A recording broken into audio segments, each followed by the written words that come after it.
Close the doors of your mind. Close the gates of your mind. Close the gates of your palace, your ba'ith, your hall, your tent, your mishkan, your mikdash. Bring your mind to center. Bring your thoughts to center, and your 12 cranial nerves within your 12 melanin centers, within your yod and your kaf, which govern your body, within your hands and your feet, that controls where you go and what you do with your yod and your kaf and your right and your left hand, and with your right and your left mind. And bring your mind to center within yourself. For today is a day of freedom. Today is a day of warning. Today is a day that Yahuwah has given to us as a natan, as a gift, that one may understand the understanding of who Yahuwah is and why he gives and he takes away. He wounds, he wounds and he makes alive. He creates shalom, he creates calamity, he creates the peace in your life. He also can take away. For Yahuwah gives and he takes away. Yahuwah Elohim. So this yom, we acknowledge the one who made all of the kukab of the earth. When you look up in the sky, the one who formed and shaped the darkness that they can shine forth.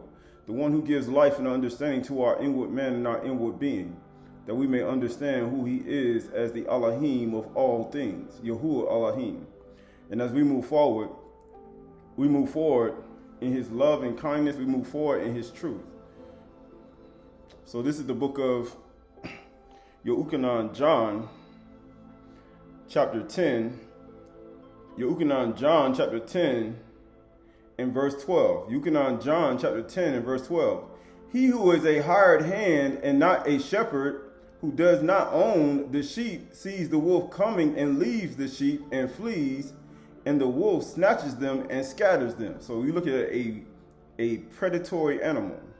When the shepherd, when this type of person, human being, can see that the wolf is coming, this wolf will flee.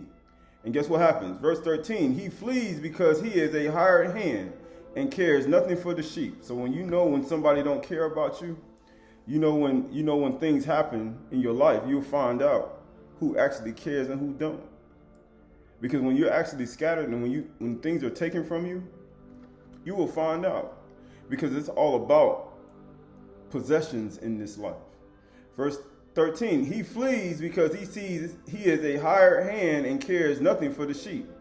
Guess what Yahushua say? He says, I am the good shepherd. He said, I am Ta'ud. I'm Ta'ud Ra'ah. Ta'ud Nikud. Right? He's the good shepherd. Because he have good deeds. Good deeds equals eternal life. He says, I know my own, and my own know me. He said, how do you know? See, he said, marvel not that the world don't know you, for they ain't know me either. But he said, my own, they know me. How do they know him? He said, he that believeth on me, as the scripture said, out of his belly shall flow rivers of living water. Living water. Kayi mean. Living water. And guess what? He says, I know my own, and my own know me, just as the Father knows me, and I know the Father, and I lay down my life for the sheep. See, there's a difference between somebody who's just living than somebody who will actually lay down their life.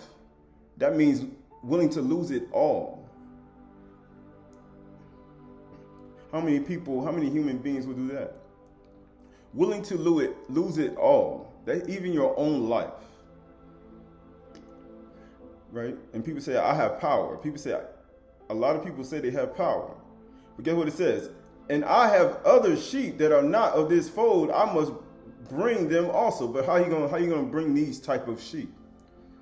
You gotta lay down your life. You gotta be willing to lose it all. That's the only way you're gonna be able to do it. And guess what it says? And I have other sheep that are not of this fold. I must bring them also, and they will listen to my voice. Because everybody's not gonna listen to you. Even if you're willing to lose it all. Even if you're willing to sacrifice it all, they will still not listen to you. But he has a certain particular type of human being that will. And it says, so there will be one flock and one shepherd. That's why. It's going to be one flock and one shepherd. And guess what? For this reason, the Father loves me. So does the Father love you? Does Yahuwah Elohim, Abba, love you? Are you willing to lay it down and willing to lose it all? Because does he love you? Or are you just pretending that he loves you? For this reason, the Father loves me, because I lay down my life that I may take it up again. He said, I have the power to lay down my life right now, and I have the power to take it right back up again. How many people are going to lay down their life and then take it back up again? He said, he said the power to do that. But guess what it says? No one takes it from me.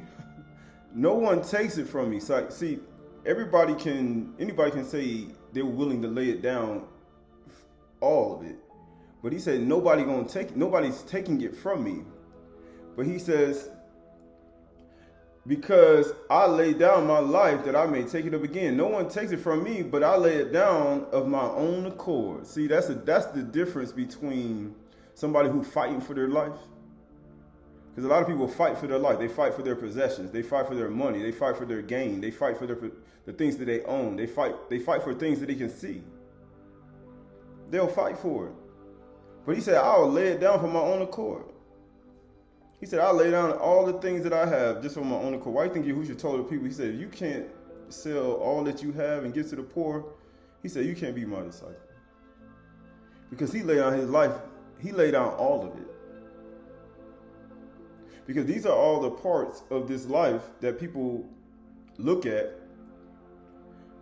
right? And they thinking like, oh, if I put it all down, if I get rid of it, I won't be able to take my life up again. But in actuality, you will. Gilbert says, I have authority to lay it down. I have authority to take it up again. He said, I got authority to do that. I can do what I want. Because you know why people are afraid to do that? Because they ain't got no amunah. They ain't got no belief. Yahuwah said, a little that a righteous man have is better than all the treasures of the wicked. Why? Because he could take a little grain of a mustard seed, and he said it would grow up to the tallest tree. You know why people don't have no amunah? They don't believe that. Right? He says, this charge I have received from my Father. He said, this charge. Right? You ever had your car charged and you didn't know who charged it? Well, Yahuwah say, I charged this already. Matter of fact, I already put all the debt on my son. And by doing so, guess what it does? It erases your debt. And all you got to do is believe. And that belief comes through your inward man. Right? It doesn't come from some outside, some source, some human nature, some flesh and blood human nature. Right? This is the book of Tasha'y, Psalm chapter 1, chapter 84. Tasha'y, chapter 84. Psalm chapter 84 and verse 1. How lovely is your dwelling place, O Yahuwah of hosts. My soul longs, yes, faints for the courts of Yahuwah. He said it faints. It faints for the courts. My heart and flesh sing for joy to the living Elohim. He said, I sing for joy. He said, and for the living Elohim. Right? Why? Because Yahuwah is the Elohim of the living, not the dead. But guess what he says? Even the sparrow finds a home. He said, even the sparrow finds a home. But guess what? And the swallow a nest for herself. Even the swallow a nest for herself. Because where she may lay her young. At your altars, O Yahuwah of hosts, my king and my Elohim. He says, verse 4 says, Barak are those who dwell in your house. Right, that's what it is. That's why he talked about having the confidence that Yahuwah going to do what he said, that Yahushua going to take care of his household. Some people don't got that confidence. He said, trust in Yahuwah. Do not lean to your own understanding. In all your ways acknowledge him, and he will make straight your path. He may healing to your shore and refreshment to your bones. But he said, oh, what happened? Verse 4, Barak are those who dwell in your house, ever singing your praise, Selah. He said, ever singing your praise. Barak are those whose strength is in you. He said, my strength ain't no human being. My strength in no human being. My strength in no guide. My strength is not in no family, no household. My strength ain't in my finances, my co-op. My strength ain't in nothing. My strength ain't in no woman. I don't give my strength to a woman. I don't give my strength to external things and external letters and forces. My strength ain't in that. My strength ain't in no lawyer. My strength ain't even my own strength. Even though one may be strong and fast and can jump high. He said what? He said, Barak are those whose strength is in you, whose heart are the highways to Saon. He said, in whose heart is the highway to Saon. But the only way you're going to get there, he said, you got to be willing to lay it all down, that you may take it up again. He said, what do you mean by that? Verse 6, as they go through the valley of Baca, they made it a place of springs. The early rain also covers it with pools. They go from string to string. Each one appears before Elohim in Saon. O Yahuwah, Elohim of hosts, hear my prayer. Give ear, O Elohim Yaakov, Selah. Behold our shield, O Elohim. Look on the face of your anointed. You know how people don't want to look at he said, look on the face of your anointed. He said, look on the face of your anointed, your Mashach. Why? Verse 10, for a day in your courts is better than 1,000 elsewhere. It's better to be in a day, one day, hearing Yahuwah's the bar, 1 hour, hearing Yahuwah's the bar, than 1,000 years somewhere else. I want to be 1,000 years on the beach, in the hot sun, with drinking some fruits and having all this tranquility and nice little scenery. He said, it's better a day in your courts is better than 1,000 elsewhere. So which one would you rather have? So you can have so think about it. If you had 1,000 years elsewhere, so say if you was able to go somewhere on a private island somewhere for 1,000 years, and you were without Yahuwah, what good is that? What good is that? But if he said one day in your courts, so what would you rather be, in Yahuwah's courts, or would you rather be on an island for 1,000 years, or one day in the courts with Yahuwah? Because that's a good trade, right? But in order to get that, you're going to have to lay it all down. You're going to have to put it all away, that you may take it up again. So you're going to have to go, you have to put away 1,000 years elsewhere where you want to be at. And then you have to say, you know what? I just want one day in your courts, Yahuwah. And if you do that, then you could take up your life. Because there's no life without Yahuwah spending 1,000 years somewhere else without him. And guess what? I would rather be a doorkeeper in the house of my Elohim than to dwell with in the tents of the wickedness. It's better. He said, I'd rather be a doorkeeper. He said, I'd rather be a doorkeeper. Right? Verse 11 says, for Yahuwah Elohim is a sun and shield. Yahuwah bestows favor and honor, right? So he said, I'd rather be a doorkeeper, right? Right, so this is the book of Yuchanan. John,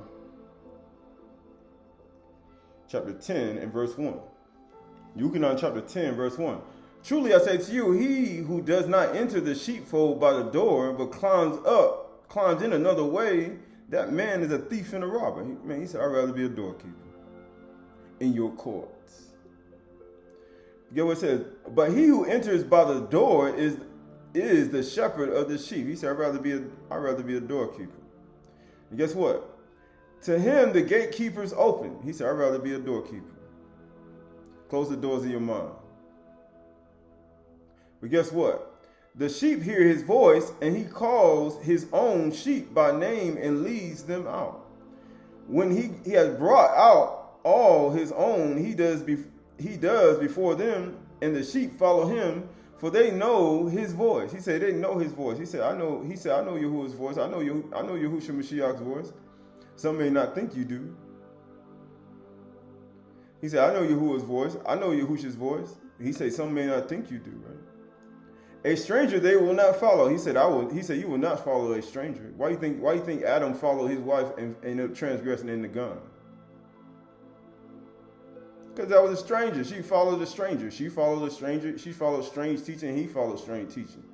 He said, but if you hear Yahuwah's voice, because you obeyed the voice of your Isha, cursed shall you be. Why? For they know his voice. He said, you know Yahuwah's voice. Why is this important? A stranger they will not follow. He said, why would you follow that? but they will flee from him. Why do you think he said they'll flee from him? Because it's a strange voice. Why would he follow your voice? Because it's strange. And guess what? For they do not know the voice of strangers. Do you know the voice of a stranger? Let's see how many times has man been victim to the voice of a stranger, right? This is Qahalath, Ecclesiastes chapter 7 and verse 25. This is that quick. Qahalath 7:25. Ecclesiastes 7:25. I turn my heart to know and search out and seek hukmah, wisdom, because wisdom is better than jewels. Wisdom is better than seats of honor. Wisdom is better than health and beauty. Hukmah is better than all of these things. Why?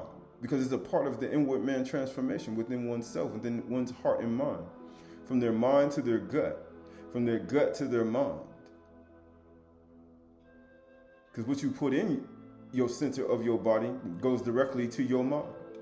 And depending on how your thought process processes things, determines how fast you go. So we know that we open the door for Yahushua Mashiach, because we gatekeepers. Because one day in your courts is better than 1,000 elsewhere. But with the sheep, he say, my sheep hear my voice and they know my voice and they follow me. They don't listen to the voice of strangers to transgress into the bar like Adam, listening to the voice of his Isha. But let's see. Verse 25, I turn my heart to know and to search out and seek wisdom in the scheme of things, and to know wickedness of folly, and the foolishness that is madness. Right? That's like all the things you see today.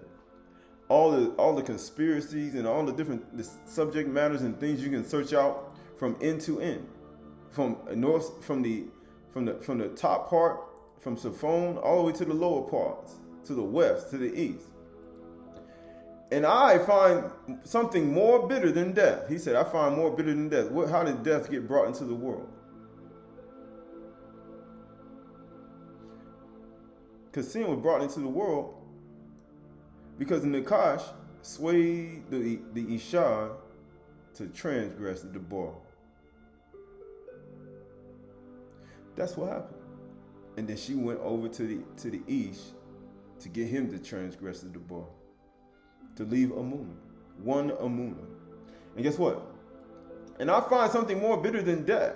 The Isha, whose heart is snares and nets, and whose hands are fetters.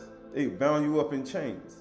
He who pleases Elohim escapes from her. He said he will flee from her. Why? Because it's a strange voice. Because it's a strange voice. Why do you think he said, my sheep hear my voice and they follow me? He said, a stranger they will not follow, but they will flee from him or her. And guess what it says?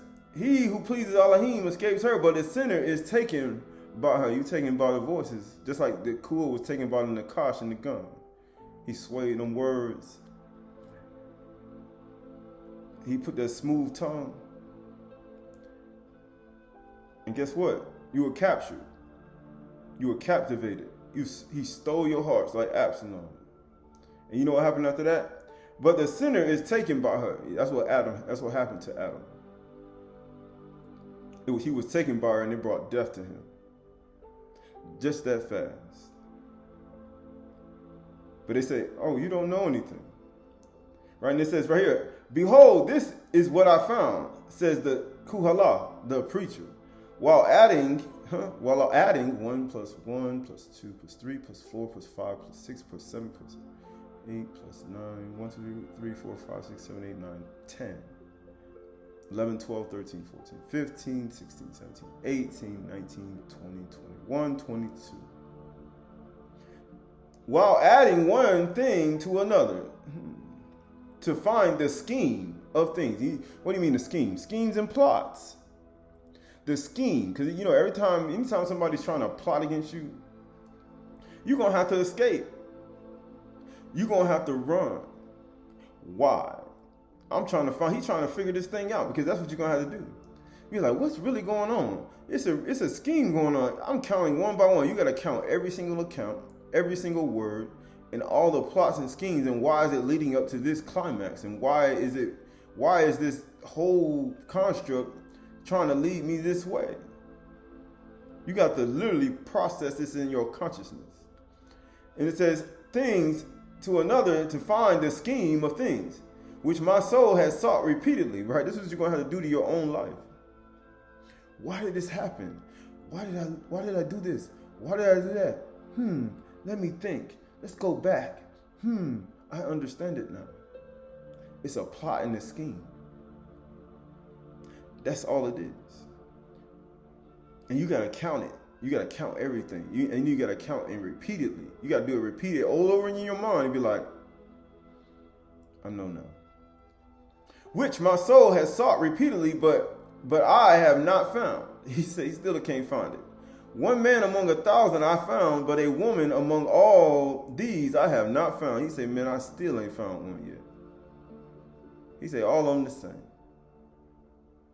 But guess what? See, this alone I found, that Elohim made man upright. He said, I remember when he made Adam upright. I remember when there was no death on him. I remember. But guess what? He made man upright. But they have sought out many schemes. They sought out the schemes and they ingested the schemes of the Nakash. And that was a Ku'ur in the garden. They sought it out.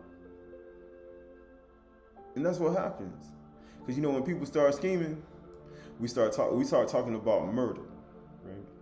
We start talking about murder. We start talking about gossip. We start talking about slander. We start talking about these things because these are a part of it. Right? So this is the book of Luke or Yah 20. Luke or Yah 20 and 19. Luke or Yah 20 and 19. The scribes and the chief priests sought to lay hands on him. What happened? And at that very hour they perceived that he had told this parable against them. But they feared the people, right? Because that's what happened when you start talking about the scribes and the Pharisees, because they're the most wisest and understanding people, right? They have a lot of intellectual properties within themselves. Verse 20. So they watched him. So once you start talking about the high ups, the scribes and the Pharisees, the chief priests, the chief Kahan, we talk about the chief priests. Once you start talking about them, understand. So they watched them. People watching you. He said, I already know you watching me. I already know you watching me. He said, how you know that? Because Yahuwah looks down and he watching you. And guess what he said? And sent spies who pretended to be sincere. That's what happens. That's what happens. That's a scheme and a plot. He's like, man, he said, they don't listen to the voice of strangers. They pretending to be sincere.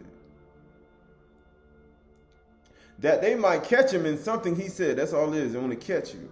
That's why he said, he said, what? He said, he's so pleased that Elohim will escape from her. Because that's what it's called, a trap, a scheme, and a plot.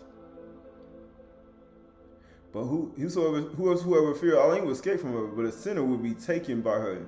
They're going to catch you in something you said. They're going to catch you. That's all they're looking for.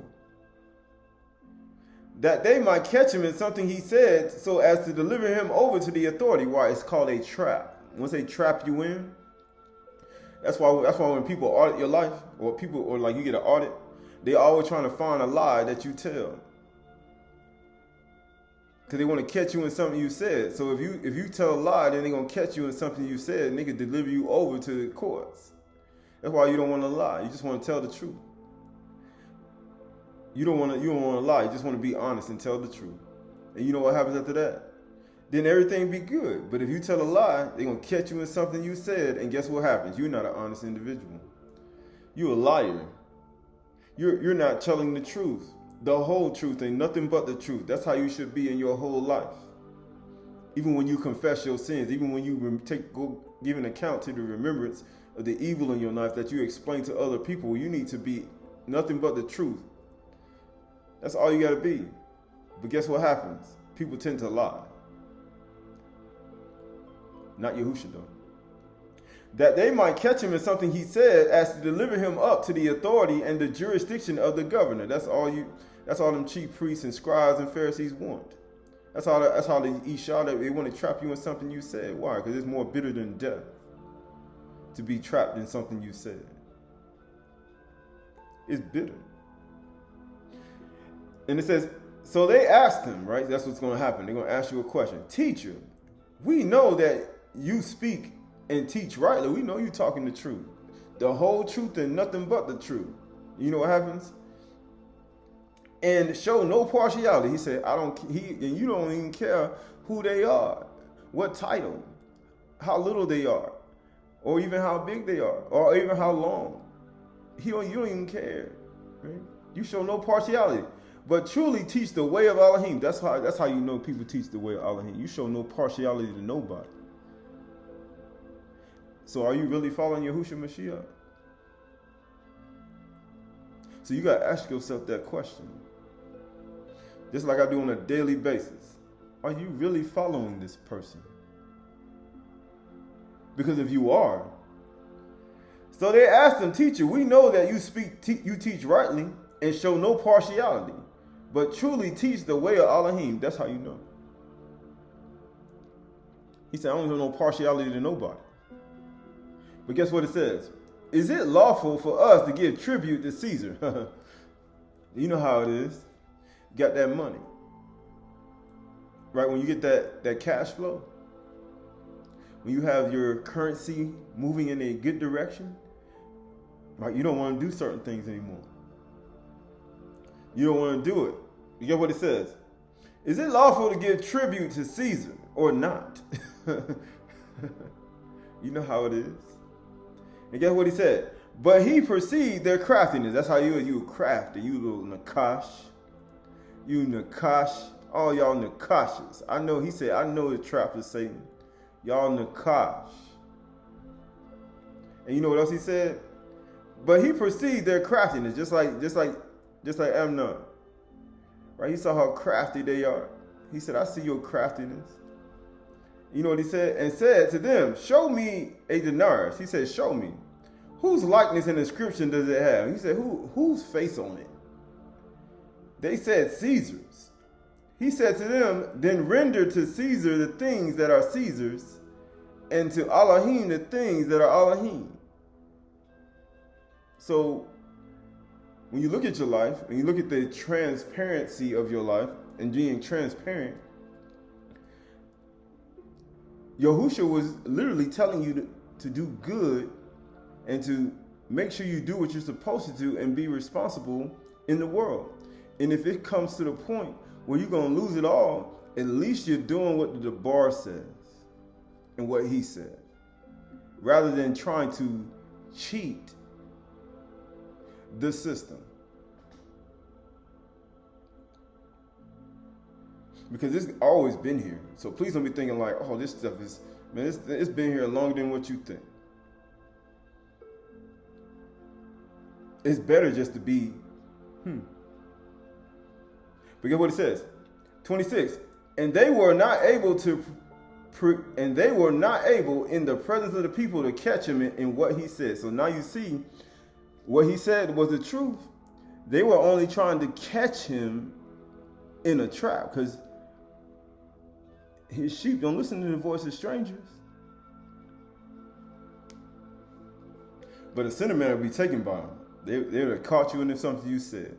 Well, you know, it all depends. Like in the Chdsh in the garden. Because the only thing they're trying to do is turn you into them. And get what it says, and catch him in what he said. But marveling at his answer, they became silent.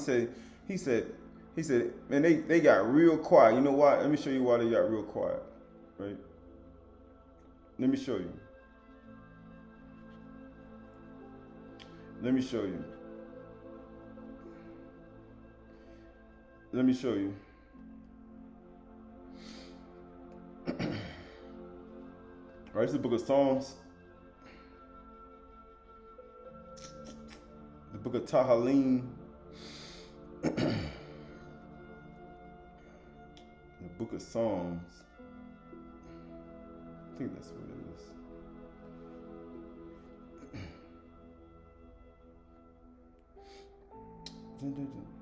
Yeah.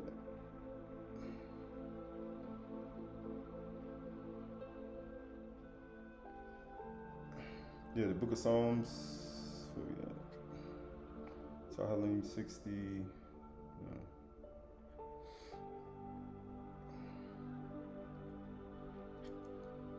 Yeah, the book of Psalms chapter 62, I think it is. 62.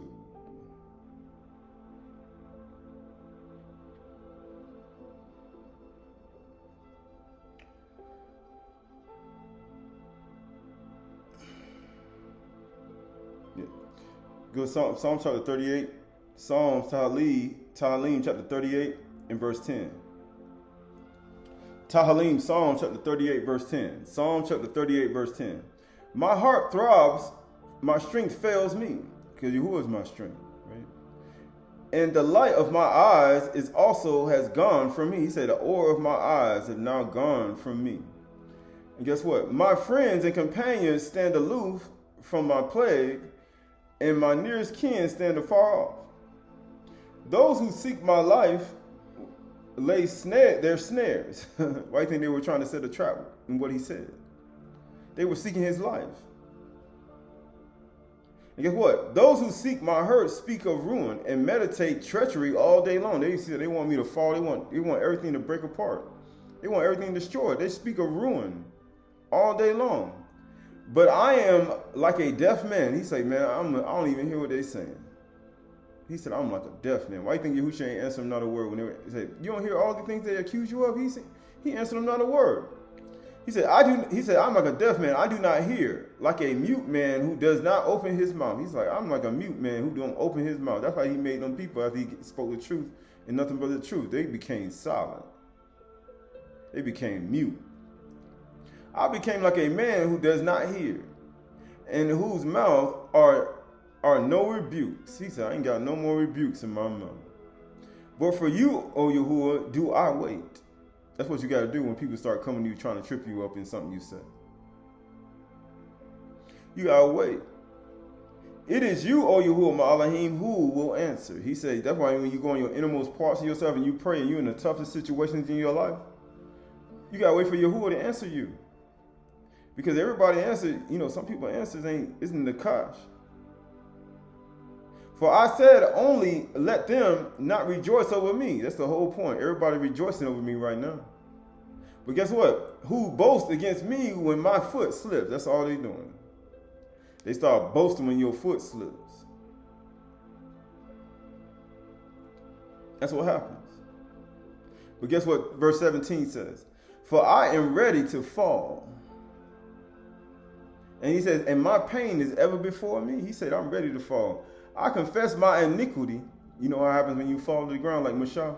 Yahuwah, great in power, forgiving sins, transgressions, and iniquities, and compassion and mercy. He said, I'm ready to fall. Are you? He said, I'm already ready. I confess my iniquity. I am sorry for my sins, but my foes are vigorous. He's like, man, they real vigorous, though. They try to proclaim their innocence, but yet, he said, when they the root of the whole situation, guess what? They vigorous. They are mighty, man. There's a lot of them, too. He said, ain't nowhere in the world. And many are those who hate me wrongfully for no reason at all. He said, I already know why you hate me. He said, show no partiality, and you speak nothing but the truth. Those who render me evil for good accuse me because I follow after good. Why? Because it's good. Why? Why does he follow after good? Do not forsake me, O Yahuwah Ma'alahim. Be not far from me. Make haste to help me, O Yahuwah, my salvation. He said, make haste. Because that's the whole point. Because that's what we want. That's what we want. Because if Yahuwah don't help us, we in some serious trouble. And that's the whole point. Because if I don't think about your situations in your life, if Yahuwah don't come and help you, I'm talking about in the most dire situation in your life, who else gonna help? Who else coming to help you if it ain't Yahuwah? It's gonna be Satan. It's gonna be Satan. Because that's the whole point. Because Satan gonna come and help you. Right? This is Psalms Psalms 107:42. Tehillim 107:42. Psalms 107:42. Psalms 107:41. Actually, go to 107:39. And when they are diminished and brought low, so David said, I'm ready to fall.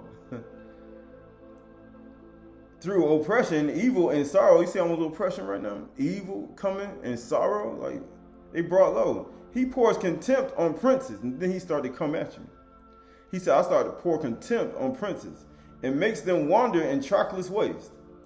But he raises up the needy out of affliction, right? So when you needy, I'm poor and afflicted, man. He said, I'm poor. Man, these people oppression. They trying to create evil and sorrow in my life. They pouring out contempt.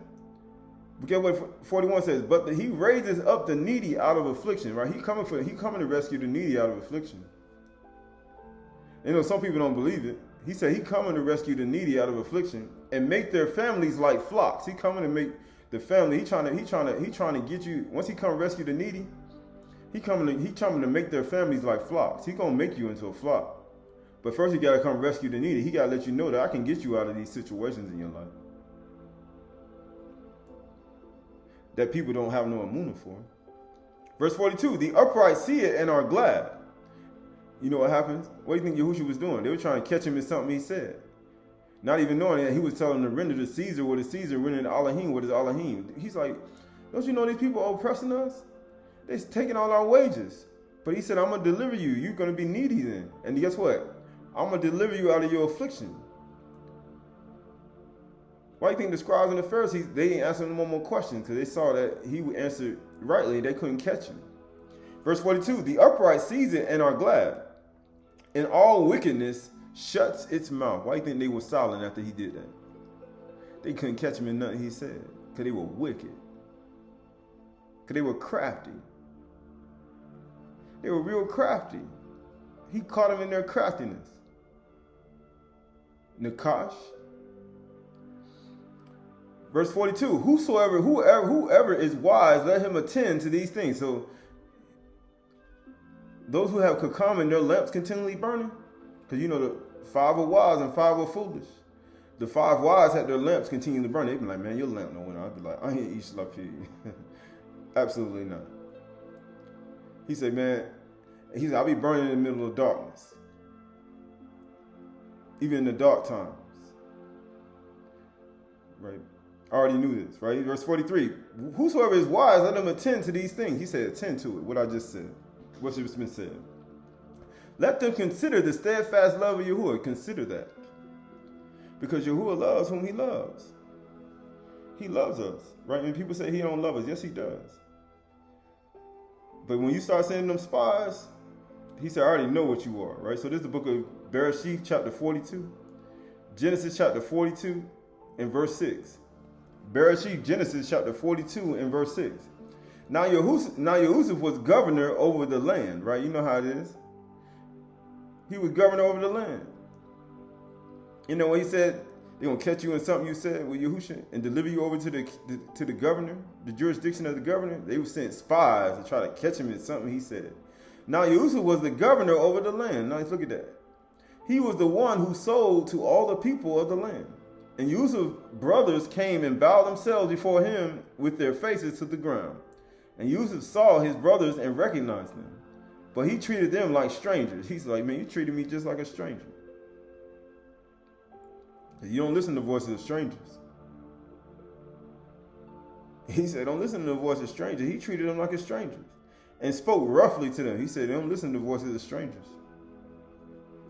And guess what? Where do you come from? He said, where you come from? You know what Dawid asked the man when he slew Saul? He's like, where you come from, man? Where you from? Ain't no problem with asking people where they from. They lie, because that's what people do. Yahuwah tell you. He said, they said from the land of Canaan. He's like, to buy food. And Yusuf recognized his brothers, but they did not recognize him. And Yusuf remembered the dream that he had dreamed to them, because they were supposed to bow to him. He said, I saw you saying, I, your brother, and the 10 stars gonna bow down and worship you.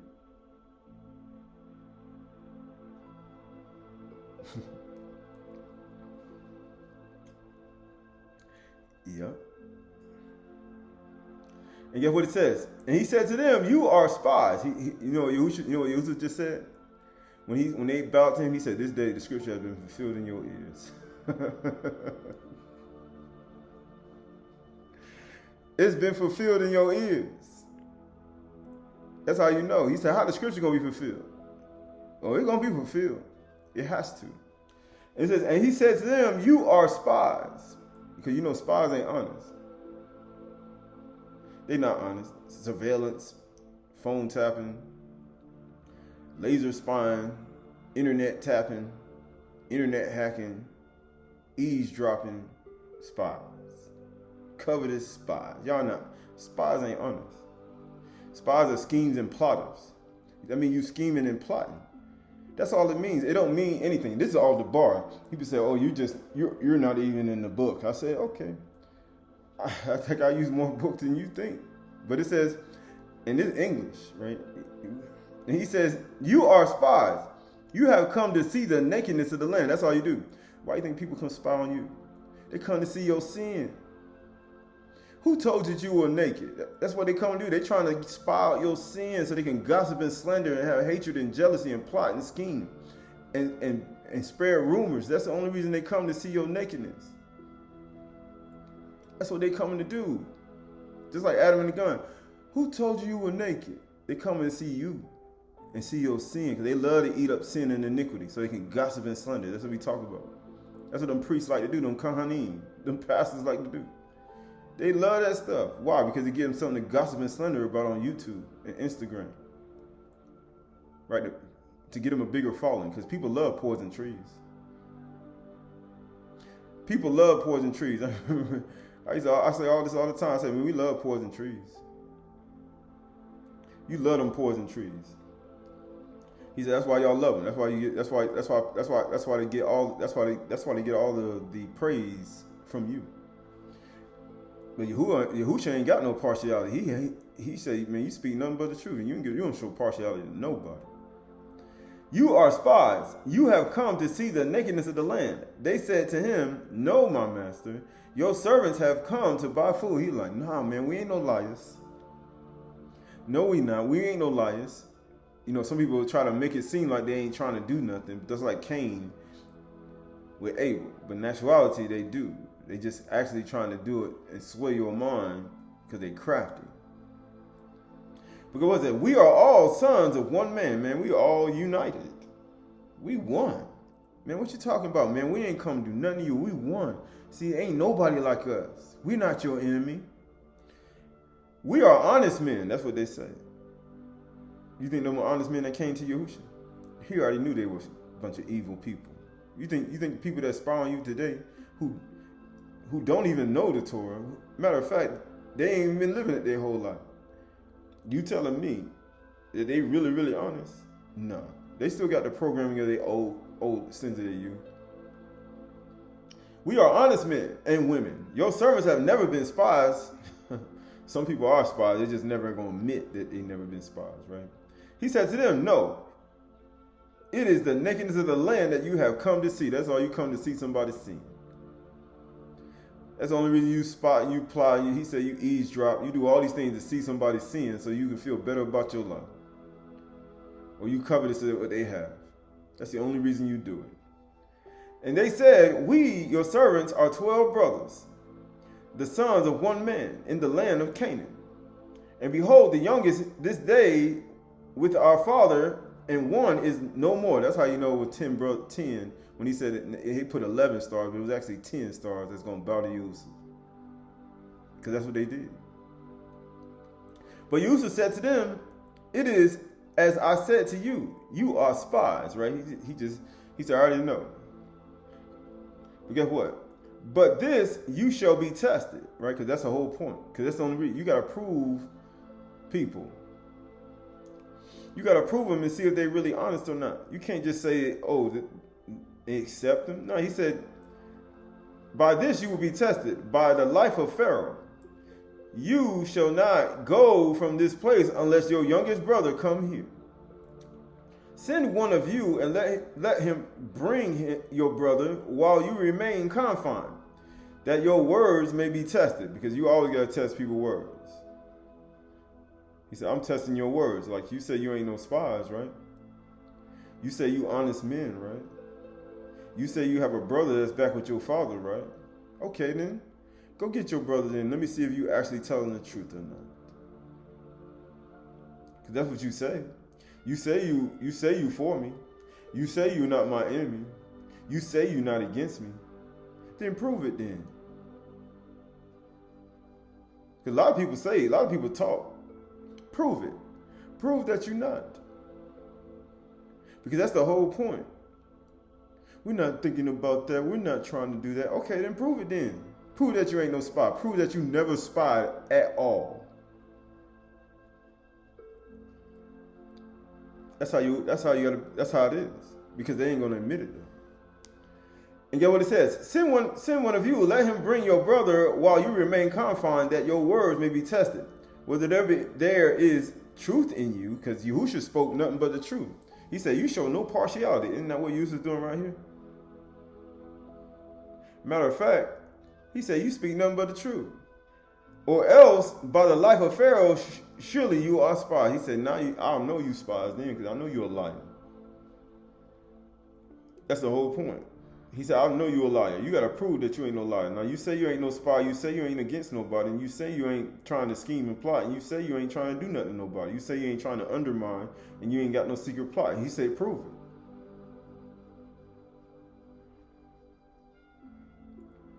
And he put them all together in custody for 3 days. So, for 3 days. When Yahushua got up? After 3 days and 3 nights, right?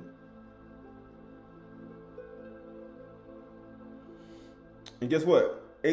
Verse 18. On the 3rd day, Yusuf said to them, do this and you will live, for I fear Elohim. If you are honest men, let one of your brothers remain confined where you are in custody, and let the rest go and carry grain for the famine of your households. On the 3rd day. You see how it happens when you get planted? Sometimes you need to be locked away for 3 days to prove that you ain't no spies. Then on the 3rd day, he let them out. It's the same thing that Yahushua on the 3rd day. The same thing what happened. Same thing we just read. When Saul was dead, and the man, he said, 3 days, a young man from the camp of Yasharal came to Dawid. The same thing. Because you got to search the scriptures. Because you think you got eternal life. You think you have it. You think you're going to be in the kingdom. He said, it's testifying about me. But he said, you spies, right? He said, why spies are dangerous? Spies are real dangerous. People have no idea. But, yeah, so this is the book of, what are we going to? Yeah, this is the book of Acts. Book of Acts. I think it's Book of Acts.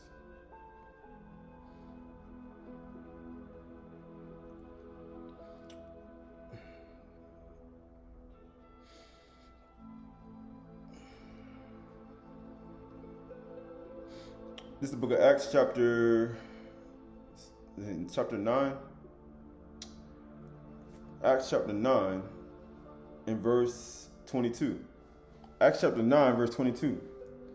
It says, but Shaul increased all the more in strength and confounded the Yahudim who lived in Damascus by proving that Yahushua was the Mashiach.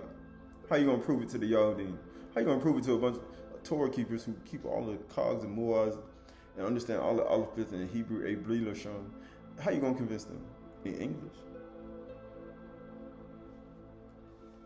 Verse 23, and when many days had passed, the Yahudim plotted to kill him. That's what happens when you spy. You know, you're plotting and scheming. You plotting and scheming. Because you know why they were plotting and scheming? Because he was proving that Yahushua is the Mashiach, and they hated the fact that he knew that knowledge. They hated the fact that he knew it. Because that's what jealous and envious people do. Why? He says what? He said, don't you cast your pearl before a swan unless they turn and attack you. What do you think they're going to do? When many days had passed, the Yahudim plotted to kill him. Why? Because, you know, when many days had passed, I mean, the seeds them sprung up from the ground. Because he sowed the seed, but then they rejected Yahusha, and then guess what? The seed sprung up, and now they want to kill him. Because they had a plot and a scheme in their heart. But their plot became known to Saul. He said, I knew it. It became known. So that's when people get scared. He said, I already know your plot and your scheme. I already know it. They were watching the gates day and night in order to kill him. Why do you think people watching you right now? Why do you think people spy on you? They only trying to take you down. I know you're trying to take me. He said, I already know you're trying to take me down.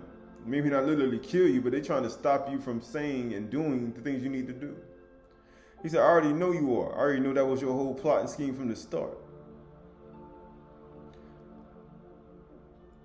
But his disciples took him by night and let him down through an opening in the wall, lowering him in a basket, right? So when you start to see these things, he said, I think it's about time you get up out of that.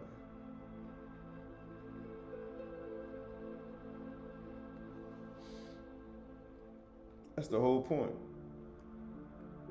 That's the whole point, right? That's the whole point. But then sometimes they end up foiling your plans through lies and plots and schemes, and then now you're in a situation it look like you ain't gonna get out of it. And that's when you gotta trust Yahuwah, because he said they on me on every side, right? Now he said they on every side now, right? So this is the book of Acts chapter. I need the same thing.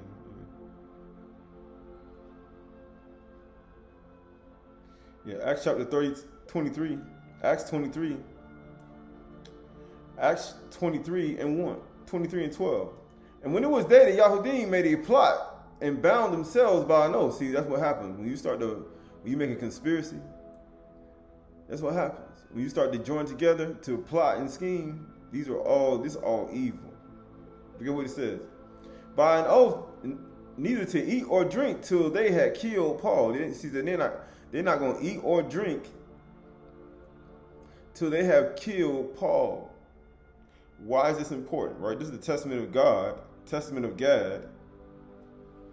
They're not going to eat or drink till they have killed Paul, right? This is the testament of God, testament of Gad. Right, this is the testament of God, testament of Gad, chapter 1, and verse, testament of Gad, chapter 1, and verse 3.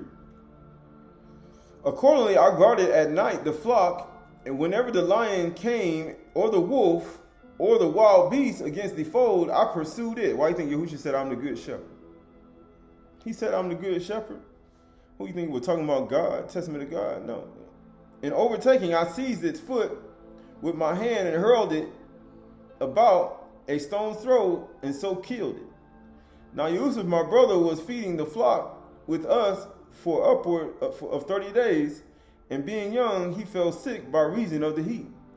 And he returned to Hebron to our father, who made him lie down near him, because he loved him greatly. And Yusuf told our fathers that the sons Zilpah and Bilhah were slaying the best of the flock and eating them against the judgment of Rauban and Yehuda. They were slaying the best of them. That's what people do today. That's what they do today. He said, you slaying the best of them. Guess what happens? For he saw that I had delivered a lamb out of the mouth of a bear, and put the bear to death, but had slain the lamb, being grieved concerning it, and it could not live, and that we had eaten it. Right? Now skipping over to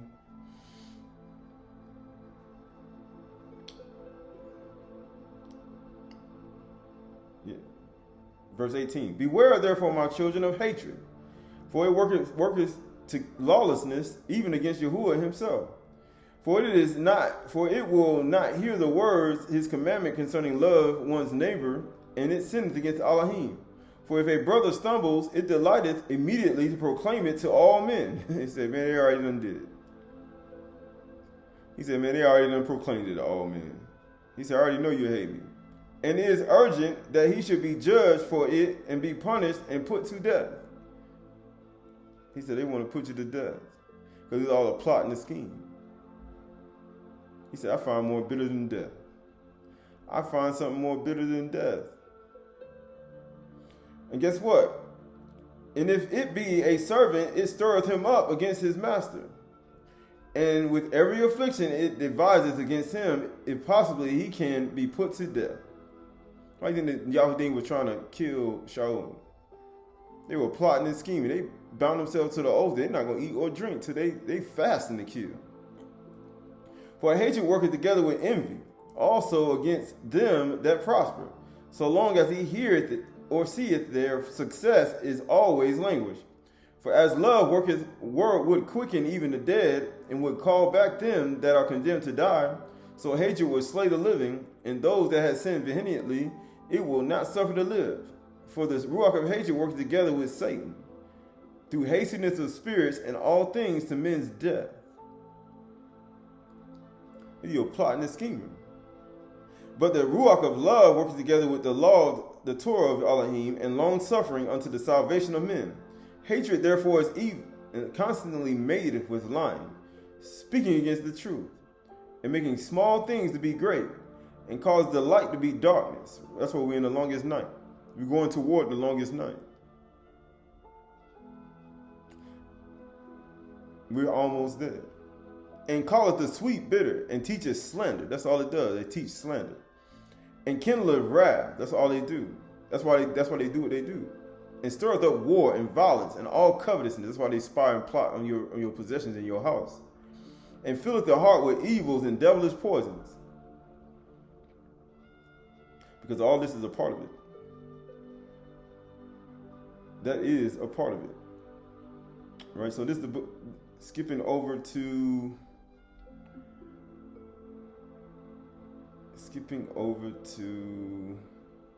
verse 34.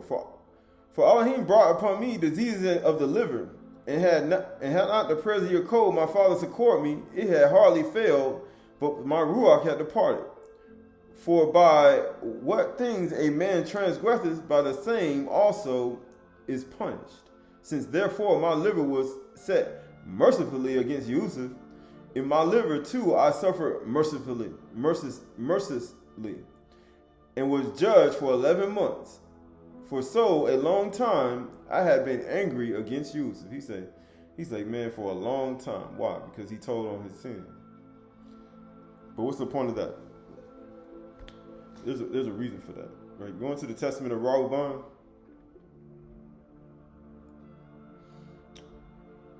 Testament of Reuben. I think it's the Testament of Reuben. Testament of Reuben.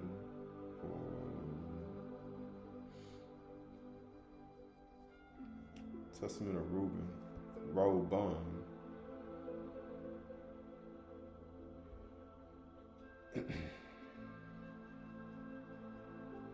Testament of Reuben, chapter 2.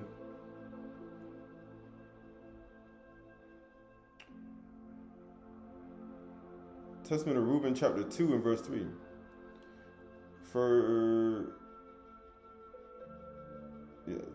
Testament of Reuben, chapter 3. Even until now, my conscience causes me anguish on account of my impiety. Right? That's what happens to your mind. His conscience. Because Shaul said, herein I exercise myself a conscience void of offense toward Elohim and man. But then you start to see the conscience causes anguish on the account of my impiety of sin. And yet my father comforted me much and prayed for me until Yahuwah, that the anger of Yahuwah might pass from me, even as Yahuwah showed. Why? Because he repented. But even though you repent, you're still getting punished. But then after you repent, you get your punishment, but then somebody can actually pray for you. Because they were in Yaakov's house. And as long as they were in Yaakov's house, and they were sinning in his house, guess what? He prayed for them.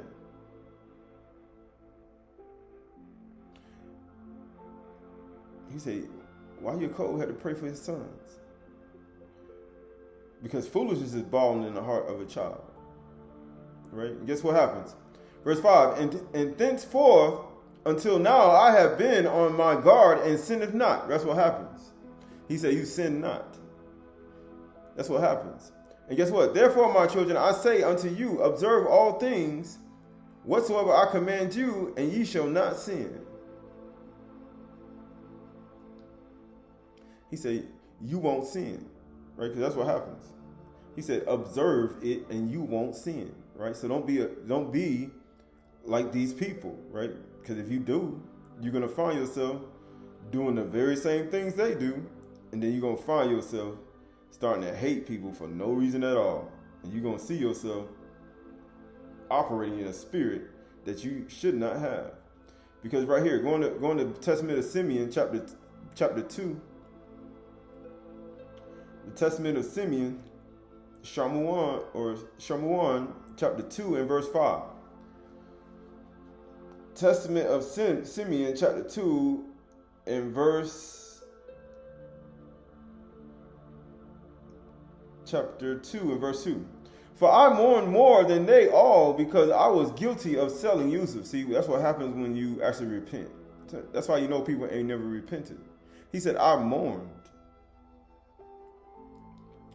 And when we went down into Mizraim, he bound me as a spy. I knew that I was suffering justly, and I grieved not. That's why he said, that's what happens when you get bound. When things start happening to you, you get your punishment. He mourned though. He repented, but you still get your punishment. Now Yusuf was a good man and had the Ruach of Elohim within him. Being compassionate and pitiful, he bore no malice against me. He said he bore no malice. Because he ain't want. Because you know why? You know what happens when Yusuf knew what his brothers did, and he said, you spies, and he spoke harshly with them. You know what happens? You know people do that. When you do that today, you know, they be like, you're not righteous. Something's wrong with you.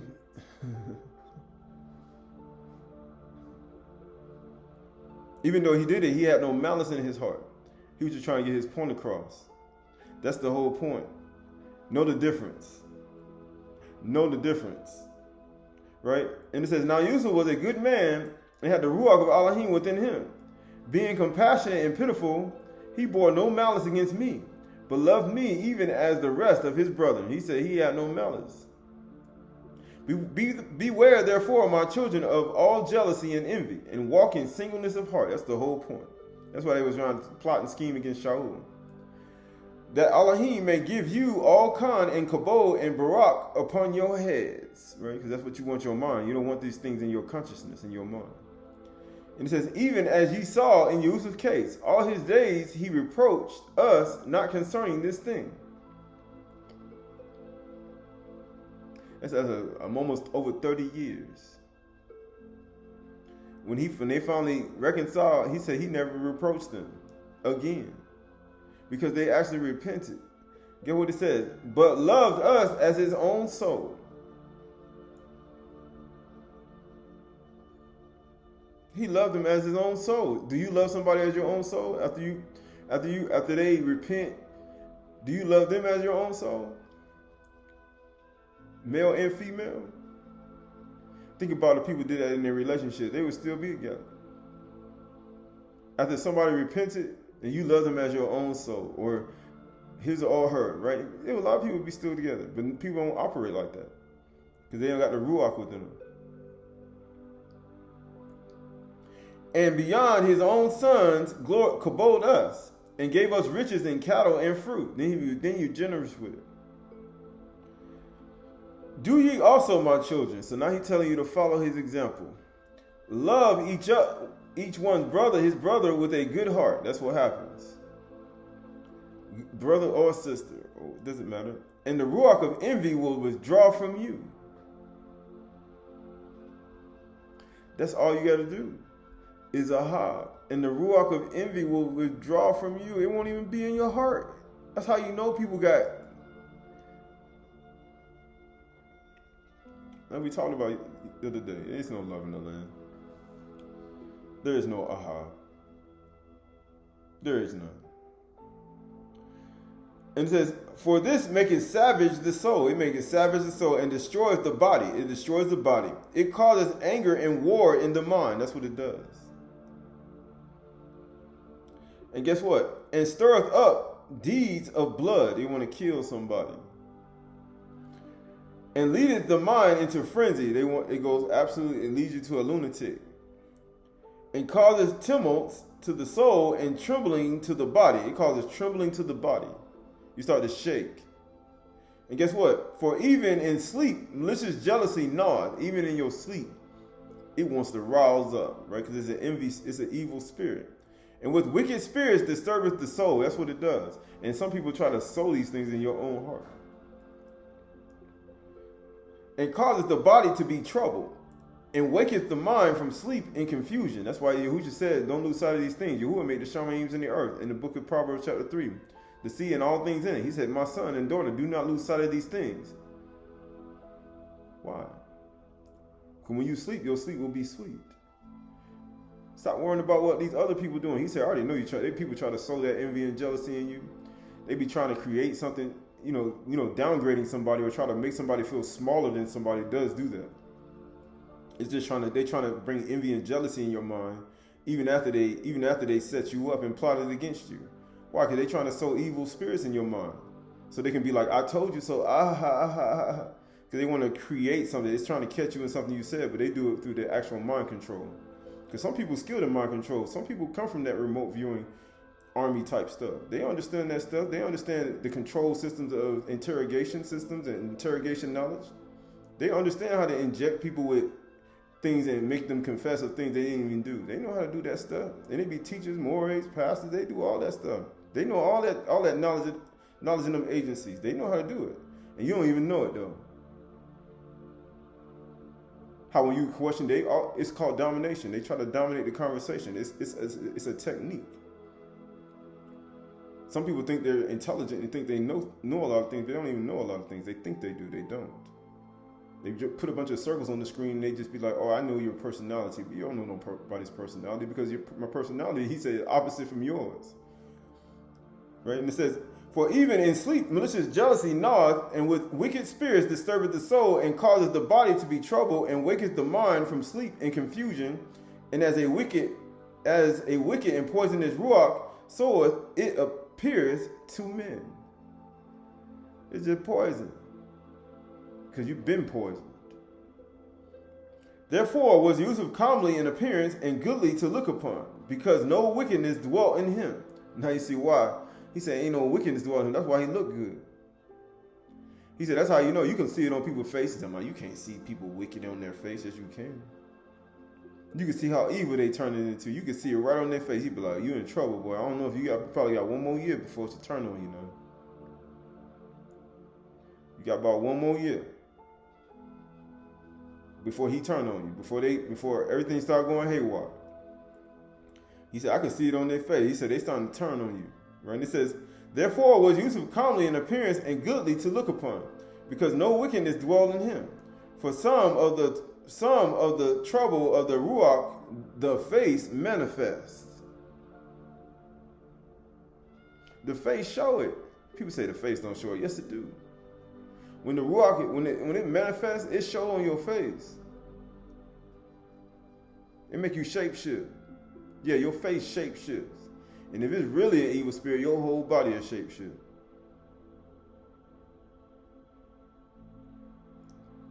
And now, my children, make your hearts good before Yahuwah and your ways straight before men. And you shall find calm before Yahuwah. Beware, therefore, of fornication. For fornication is the mother of all evils. And that's why it's the mother of all evils. They give birth to you.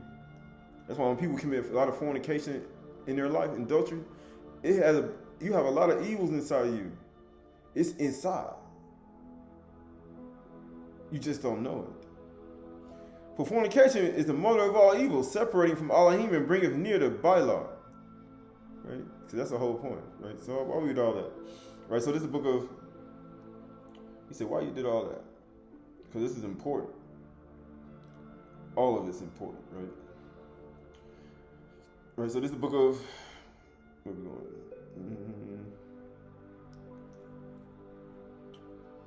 going to, this is the Nazarene, actually, the Nazarene Acts of the Shalakim. Nazarene Acts of the Shalakim.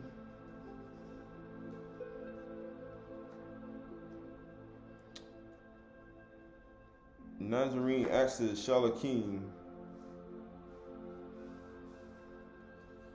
This is page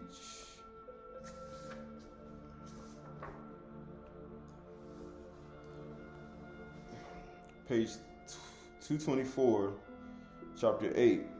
Nazarene Acts of the Shalakim. It says, "Then my father answered, but as the harmfulness of the inharmonious conjunction of elements or stars is immediately betrayed, so also adultery to he immediately shown that it is an evil.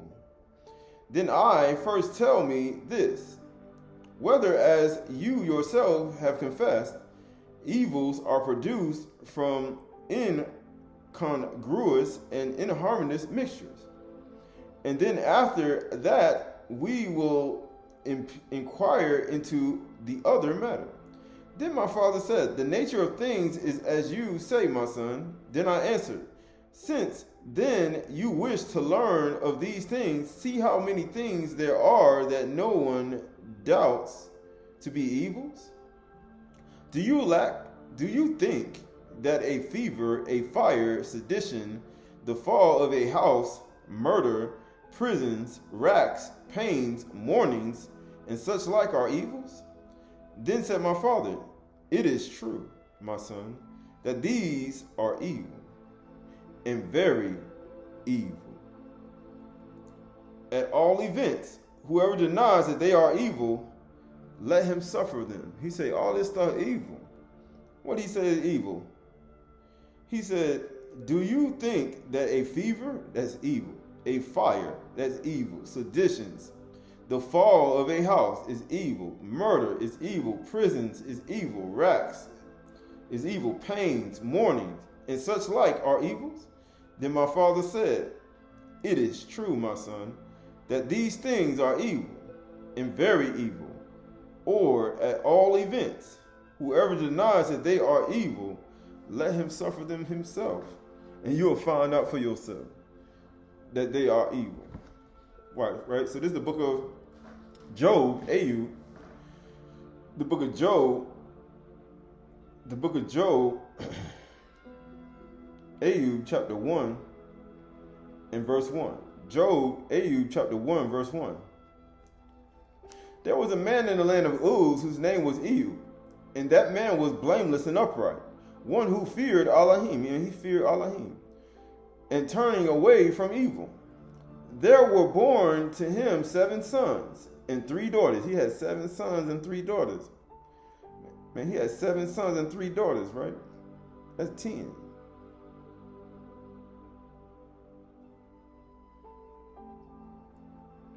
Seven sons and 3 daughters. That's 10. Amazingly, how many brothers came to Yusuf? 10. And guess what? He possessed 7,000 sheep, 3,000 camels, 500 yokes of oxen, and 500 female donkeys, and very many servants, so that this man was the greatest of all the people of the East. Man, he was so great. You could see him from afar. He was like a billionaire. His sons used to go and hold a feast in the house. They were rich. Of each one on his day, right? They were rich. It was the time they were born, on their day. And they would send and invite their 3 sisters to eat and drink with them. They would. They were rich. And when the days of the feast had run their course, they ran their course, Aydah would send and consecrate them. Why? Because it was a reveling party. It's like reveling. You know, you go to a reveling party, a drinking party. He said, Mashiach be not raised, let us eat and drink, for tomorrow we die. It was a reveling party. They went to a party where they were drinking, a reveling party. And Aydah would send and consecrate them. Why? Because when you start to go do these things, And you're not like Adam and his sons, Shah. You're not like them. You're not like the family of Kuh. Y'all not conducting yourselves properly. And so Ehud would sin and consecrate them. And he will rise early in the morning and offer burnt offerings according to the number of them all. So he will offer 10 of them. Why? For Ehud said, it may be that my children have sinned. Like, you don't know if they sinned or not. But you know the mysteries of human beings. But why is he praying for them? Because they're in his household. They're in his household. Why do you think Yaakov was praying for Simeon, God, and Reuben? Because they had repented for what they did to Yusuf. He said, had not my father prayed for us, we would have been still in our affliction. Because they were in his household. There is a difference when Abraham's wife was taken and she was taken by another household. There is a difference when you have people who've been persistently told over and over and over again not to do something, and they do it anyway. He told Yirmiyahu, don't lift up a prayer for these people. Don't even intercede for them no more. Why would he say that? I'm going to show you. It may be that the children have sinned and cursed Elohim in their hearts. Thus did Ehud continually. He said he prayed continually. That's why Shaul said pray without ceasing. He did. Pray without ceasing. Because everybody ain't gonna know what you prayed for. You know, say, I know you prayed and you forgave those people. You don't know what people pray for. But you can hear everybody pray. I know that you have something in your heart because you pray every day. You don't know what people pray for every day. It's in the secret parts of their heart. You don't know what people pray every day. You don't know if a person forgave a person or if a person didn't. You don't know. You really don't know. You can make up and say that somebody did it, and you can spread rumors and say somebody didn't. You don't know. You don't even have a clue.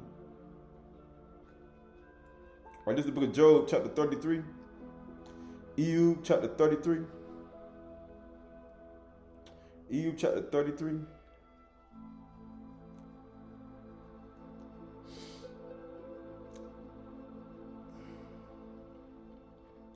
Ehud, chapter 33, and verse 12. Behold, in this you are not right. He said, I will answer you. He said, I'm going to answer you, right? For Elohim is greater than man. Elohim is greater than a human being. That's why he hears the secret prayers of people. You can't. And guess what? Why do you contend against him? Why do you keep contending against him? Saying he will answer none of man's words. Why do you keep doing that? For Elohim speaketh in one way, and in two, though man does not perceive it. In a dream, in a vision of the night. He said, in a dream, in a vision of the night, right? That's what people do. When deep sleep falls upon men, while they slumber on their beds, then he opens the ears of men and terrifies them with warnings, that he may turn man aside from his deed. From his deeds. What do you mean deed? From what he getting ready to do. And conceal pride from man. He keeps back his soul from the pit and his life from perishing by the sword. Man is also rebuked with pain on his bed and with continual strife in his bones, so that his life loathes bread and his appetite the choicest food. Why do you think they had continual strife with Shaul? They said, they made an oath, we're not going to eat or drink until we kill Shaul. Why do you think they did that? Because they got continual strife in their bones. And he says, so that their life loathes bread and their appetite is the choicest food. It's up for them to eat or drink. Not to. His flesh is so wasted away that it cannot be seen. Because they couldn't even perceive what Shaul was saying. That's why they wanted to kill him. And his bones that were not seen stick out. His soul draws near to the pit, his life to those who bring death. Because he's going to catch you. He's going to catch your soul. So why we do that, right? So this is the book of Yirmiyahu.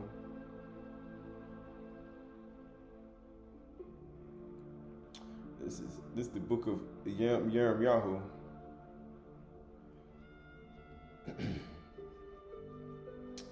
This is the book of Yirmiyahu,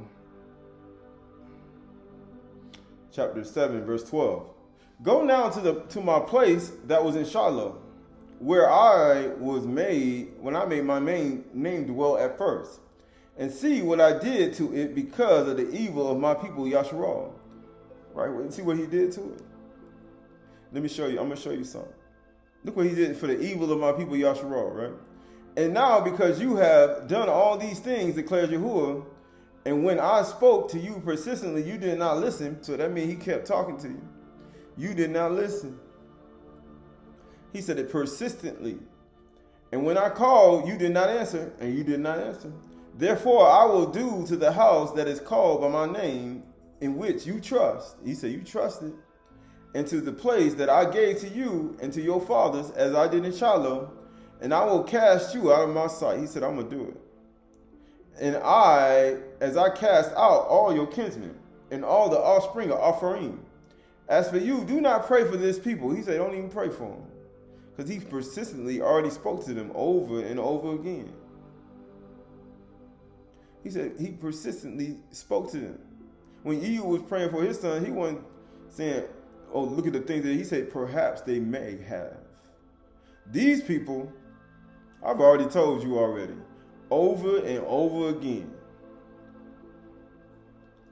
Right? And guess what he said? Do not pray for this people or lift up a cry or prayer for them, and do not intercede with me, for I will not hear you. Why will he not hear you?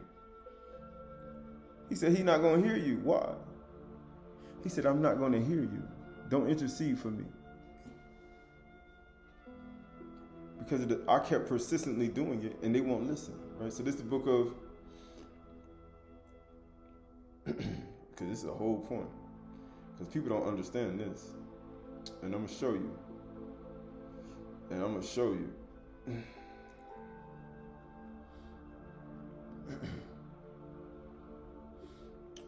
This is the book, where are we going? I think it's 1 Peter. I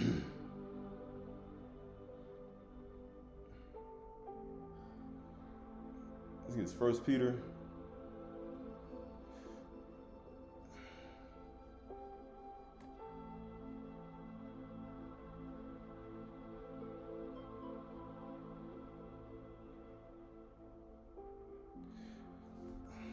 Actually, it's Titus. Go to Titus 3:1. Titus 3:1. Titus chapter 3, verse 1. Titus chapter 3, verse 1. Titus chapter 3 and verse 1. Titus chapter 3, verse 1. Remind them to be submissive to rulers and authorities, to be obedient and be ready for every good work, and to speak evil of no one. Why? Because you have, where do you speak evil of no one?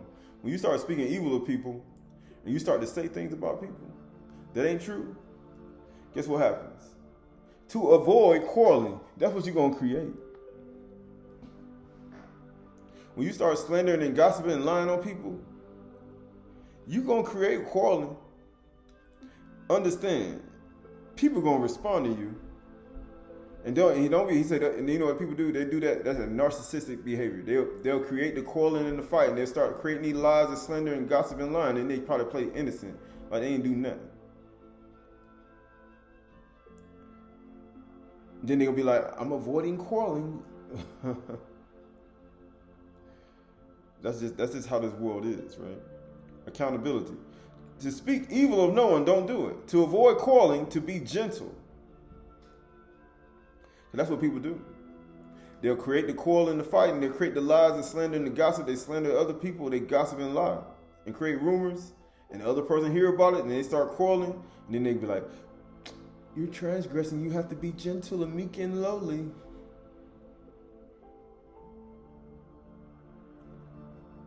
He said, don't cut the stove on if you don't want to get burned. Right? It says, and showing perfect courtesy toward all people. That's what you're supposed to do. For we ourselves were once foolish. Why? Because you got to be courteous to everybody. It doesn't matter who they are. We were once foolish people who didn't do it. Disobedient, led astray slaves to various passions and pleasures, which people still are today. Passing our days in malice, because Yusuf didn't have no malice to nobody. Even though they did all that stuff. He said, man, he loved us just like his own. And guess what? And envy, because envy make you not eat until you destroy the person you envy. That's the 12th picture I said. Hated by others and having, he says, passing our days in malice and envy, hated by others and hating one another. That's what people do. He said, I'm hated by others, and then you hate one another. These are all passions within our flesh. And some of this there's so many people hard by mistreatment. They try to make you cold-hearted like them. Then they try to play innocent. Oh, you're so cold-hearted and so hard-hearted, but you made the person that way. He said, you reap what you sow. You reap what you sow. But when the goodness of the loving kindness of Elohim, our Savior, appeared, he saved us. That's what you want. Yahuwah, save me. Save me. Right? Because there's only so much a man can take, or a woman. He says, save me, Yahuwah, please, from these things in my heart and my mind. Save me from these things and these things that people sold in my heart and my mind. Save me. That's all you got to do.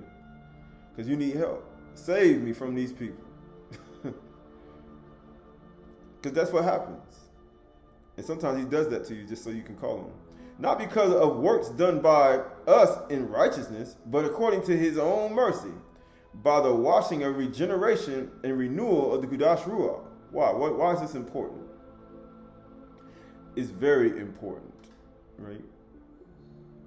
Here we go. Yeah, by the Ruach, whom he poured out on us richly through Yahushua Mashiach, our master. Why do you think it said Yahushua he was full of the Qahalath Ruach and compassionate to his brothers, so that being justified by his kind, we might become heirs according to the hope of eternal life. The saying is trustworthy, and I want you to insist on these things, so that those who have believed in Elohim may be careful to devote themselves to good works. But people want you to stop doing good works. They turn your good works into hatred. He said, for my love, they gave me hatred. For my love, they accused me. They gave me hatred for my love. You know when you get somebody hatred for love, you know what happens? It turn them into something.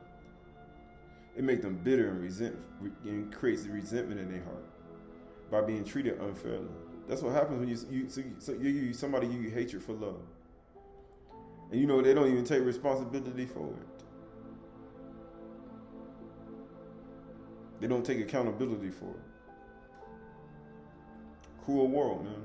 And it says, the saying is trustworthy, and I want you to insist on these things, so that those who have believed in Elohim may be careful to devote themselves into good works.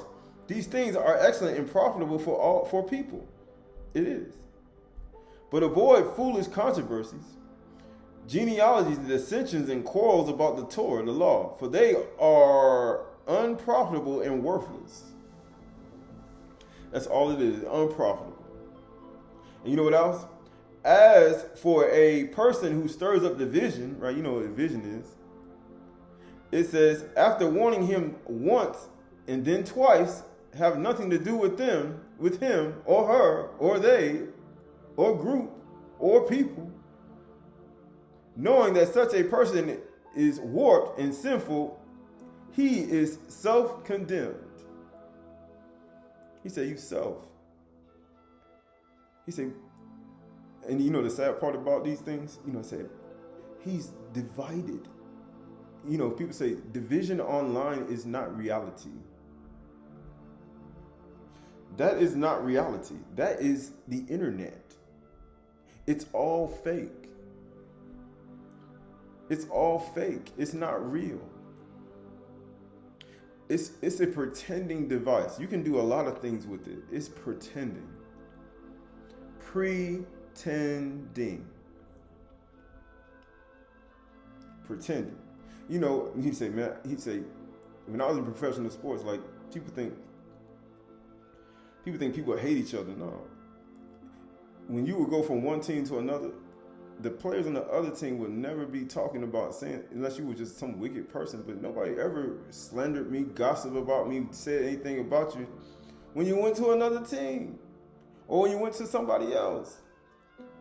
He said, I won there. Then you see other players, they go to another team and they win there too. But then you start to see people's envy and jealousy travels. People like, man, what y'all saying? They do this in religion. And the sad part, people in the world don't even do this some people in the world don't even do this in sports. But people do this in, like, proclaiming to be more righteous than everybody else. He said, man, some of the things that some people, he said, man, I ain't never experienced that before. And he said, why? Because that's something that, he said, people are not used to. Some people are not used to it. He said, man, I'm too weak for that. Like Shaul said. He said, man, I'm too weak for that. He said, I'm weak in that area in my life. He said, I ain't used to that. He said, but as time goes on, you get stronger and stronger and stronger. But he said, I'm not too strong in that area, right? These things are excellent, right? And it says, as for those who cause division, after warning him once, him or her, or twice, knowing nothing, he says, have nothing to do with him. Why? Because you look at this stuff, right? Some people use this and they be like, yeah, I had my position like 30 years ago, 20 years ago. Some of these people need to step down. Even 15 years ago. Some of the stuff y'all done did. Man, you go all the way back. Adam was a virgin.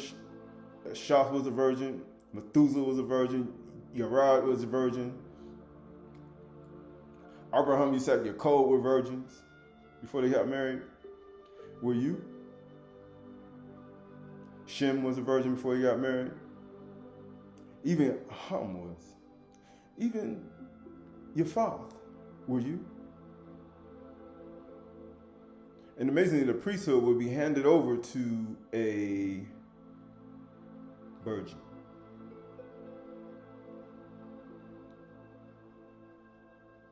Somebody whose conduct fit that role. And you will find that people who live this way will be a lot more advanced than people who didn't. And you'll always have those people who live that way to try to drag people down. But he said, woe unto you, who caused one of these little ones who believe in me to sin. Right? You look at all these things, right? And it says right here, we're going to, but he said, after the first and second admonition, reject, because he said, Yahuwah speaketh once, yea, twice, and man don't perceive it not. He said, you don't even perceive it. He said, you can't even perceive what I just said. And amazingly, when you read in Jeremiah, he said, persistently, I sent and I told them. And you know what they said? He said, don't even pray for them. Don't even intercede for them. For I will not hear you. Because even the 10 brothers said, we are all brothers of one man. We all united. We're not talking about online united. That stuff is fake, right? Verse 12 says, and when I sent Artemis or Tychicus to you, do your best to come to Nicopolis, right? So we're not going there. Right, so we look at that. We're going to, let's see, 1, 2, 3, 4, 5. Yeah. Let's go here. Right.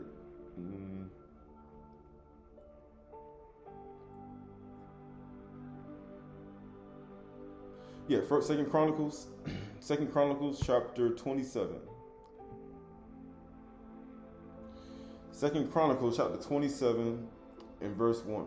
Second Chronicles, Dabari Hayamin 27 and 1. Dabari Hayamin 27 1. And Jotham was 25 years old when he began to reign, and he reigned 16 years in Jerusalem. And his mother's name was Yarusha, and the daughter of Zadok. And he did what was right in the eyes of Yahuwah, according to all that his father Uzziah had done, except he did not enter the temple of Yahuwah, right? That's all he didn't do, right? But the people still followed corrupt practices. Sound familiar? It sounds like present day. They still did it. And guess what? He built the upper gate of the house of Yahuwah and did much building on the wall of fulfillment. Moreover, he built cities in the hill country of Yehuda, and the forts and the towers on the wooded hills. And he fought with the king of the Ammonites and prevailed against him. And the Ammonites gave him that year 100 talents of silver, and 10,000 cores of wheat, and 10,000 of barley. And the Ammonites paid him the same amount in the second and third years. So Jotham became mighty because he ordered his way before Yahuwah, his Elohim. So that's how you're going to win your battles. That's how you're going to win your battles and increase your way. You got to pass the test. The people still were conducting themselves in a perverse way, but he still winning his battles though. So it don't matter what other people doing around you. It don't matter what the priesthood, the Kohanim, all these people doing around you. It don't even matter what the other people doing around you. They doing all these corrupt ways and corrupt practices. He's like, it don't matter what they do. He says, as long as you continue to order your ways rightly in the ways of Yahuwah Elohim, then guess what Yahuwah gonna do? He gonna prosper you. That's what's gonna happen. You ain't got to worry about what other people doing, because all they want to do, they gonna look at what you're doing. They gonna see your battles and gonna see what you gonna win, what you not. But you gotta keep winning your battles, because they ain't got nothing to do with your battle. Because remember, they don't care about your soul, your nefash. They don't care about yours. Only thing they care about, look at me. Look at me. I've been doing this for this long and that long and still got corrupt practices. Look at me. Look at me. And they still got corrupt practices.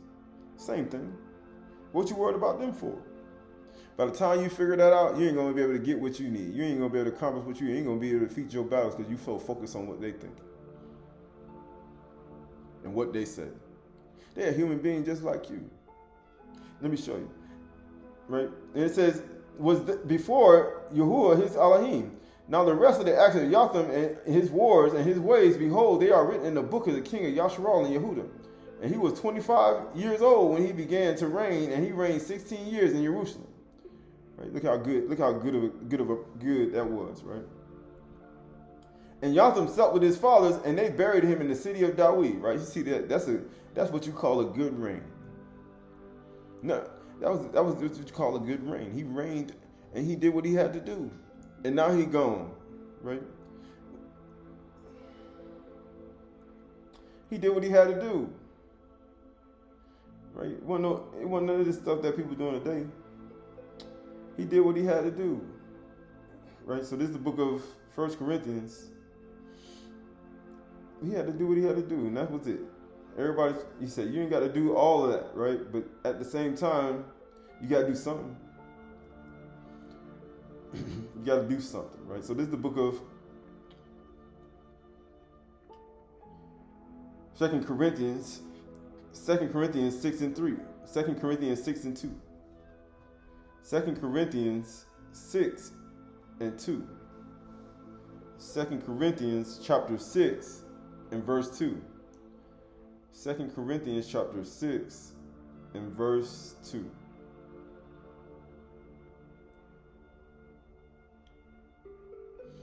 I think that's it. 2 Corinthians chapter 6 and verse 2. Yeah. It says, let's go over to, chapter 6, verse 1. Working together with him, then we appeal to you not to receive the kind of Elohim in vain. For he says, in a favorable time, I listened to you, and in the day of your salvation, I helped you. I succored you. If you need him, he's going to help you. Behold, now is the favorable time. Behold, now is the day of salvation. We put no obstacles in anyone's way, no corrupt practices. Right? That was a good reign that we just read about with the king. He said, we put no obstacles in your way, so that no fault may be found in our ministry. How many people can say that about their ministry? that no fault may be found in our ministry. He said, you ain't put no obstacles in your way. But as servants of Elohim, we commend ourselves in every way by great endurance in affliction. How many afflictions these people have? How many afflictions you got? How much great endurance in hardships? How many hardships you got? You know how to be rich and poor. How many hardships you been through? He said, man, I done been through, man. Calamities. How many calamities you been through? You've been enduring through that? How many you been through in your life? Beatings? How many beatings you got? You ain't got none, do you? Imprisonments? You've been in those? Riots? You been in those types? Labors? You've been doing that? Sleepless nights? How many sleepless nights you have? In hunger? By purity, right? Consecration, knowledge, patience, kindness, the Kudash Ruach, genuine love. How much have you done all this? By truthful speech. Why do you think you said Yahushua? Man, you show no partiality and you speak all the truth. Do we give tribute to Caesar or not?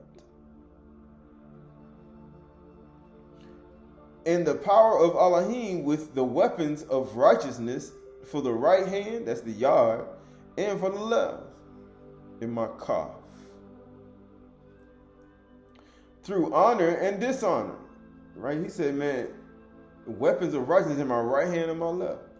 Through righteousness and dishonor, through slander and praise. He said, man, slander is a part of it. He said, I'm glad y'all slander me. I'm so happy. I love it. And the gossip and the rumors, right? And spreading the confessions. And the spying. Man, it's a wonderful thing. It's a wonderful thing. It's beautiful. And praise. He said, I'm glad my reputation ruined. I'm glad. He said, I'm glad. And you know what happens? We are treated as imposters, of course. Why would you treat me as somebody that's accepted? He said, we treated as imposters. Are you treated as an imposter? No. Guess what? And yet are true. As unknown, he said, man, I ain't got, he said, how many likes you got? And yet well known. He said, and yet well known. As dying, and behold, we live. He said, I die daily. He said, this might be your last night. He said, you don't even know. And behold, we live, and punished, and yet not killed. You see how all the people were punished? How all the 12 sons were all punished, but they weren't killed because Yaakov prayed for them. You see how Abraham prayed for Abimelech, and he prayed for him, and he was not killed. He was punished though, but he wasn't killed. You see that? But what you don't see, you see that? They weren't killed. Punished, but not killed though. But we're gonna see something right quick. Imposters, it says, behold, we are as punished, but yet not killed, as sorrowful, yet always rejoicing, as poor, yet making many rich. Isn't that what Yusuf did? As having nothing, yet possessing everything. So you got to be willing to lose it all. As having nothing, yet possessing everything. Do we get tribute to Caesar? You say, I'm the good shepherd. I laid down my life. I laid down my life on my own accord that I may take it up again. As poor, yet making many rich. He said, why do you think Yahushua said, sell all you have and give to the poor, you have treasure in Shamayim? As having nothing, yet possessing everything.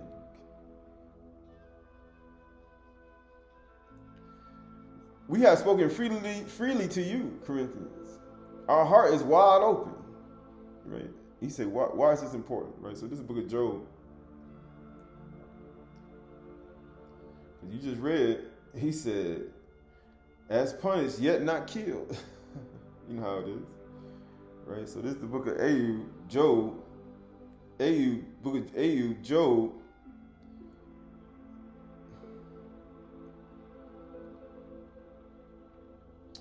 Aydah, Job.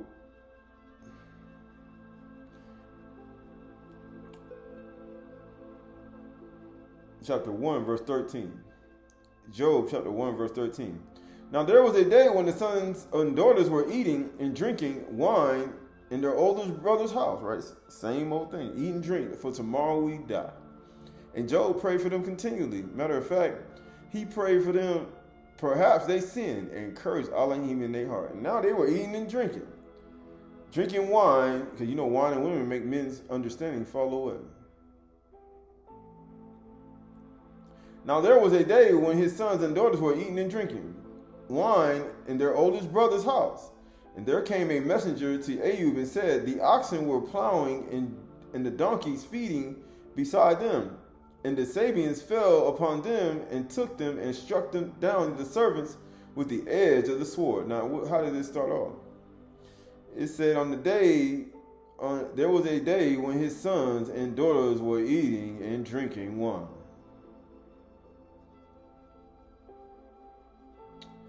And then all these things start to happen around them. And it says, with the edge of the sword, and I alone escaped to tell you.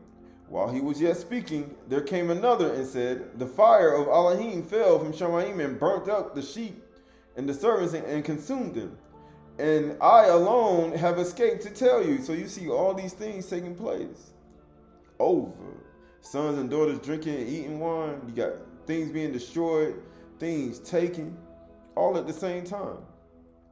Because Satan got power. Because he's dishing out some punishment. And I alone have escaped to tell you. While he was yet speaking, there came another and said, the Chaldeans formed 3 groups and made a raid on the camels and took them and struck down the servants with the edge of the sword. Why do you think them people were trying to kill Shaul? They made an oath. Said, we ain't going to eat or drink till we put Shaul to die tonight. Yeah, plots and schemes. They stood outside his house, pacing all night, spying him out, looking at everything he doing, just to put him to death. Because they got Satan in their heart. Because Satan in their heart. Because they got a ruach of hate. Because that's Satan in their heart. That's the only reason you spying out. That's the only reason you did what you did. Because you got Satan in your heart. That's why you did it. That's why you did it to each other. That's why you do it to each other. It says, the Chaldeans formed 3 groups and made a raid on the camels and took them and struck down the servants with the edge of the sword, and I alone have escaped to tell you. While he was yet speaking, there came another and said, your sons and your daughters were eating and drinking wine in their oldest brother's house. They did. They were eating and drinking. And behold, a great wind came across the wilderness and struck the 4 corners of the house. And he said, a tornado. Like they say, a whirlwind. You see how powerful them things are when they come through. Especially when you ain't got no underground shelter. And struck the 4 corners of the house, and it fell upon the young people, and they are dead. And I alone have escaped to tell you. Notice the person. Who's the person that's this is what people didn't pick up. This is what you didn't pick up.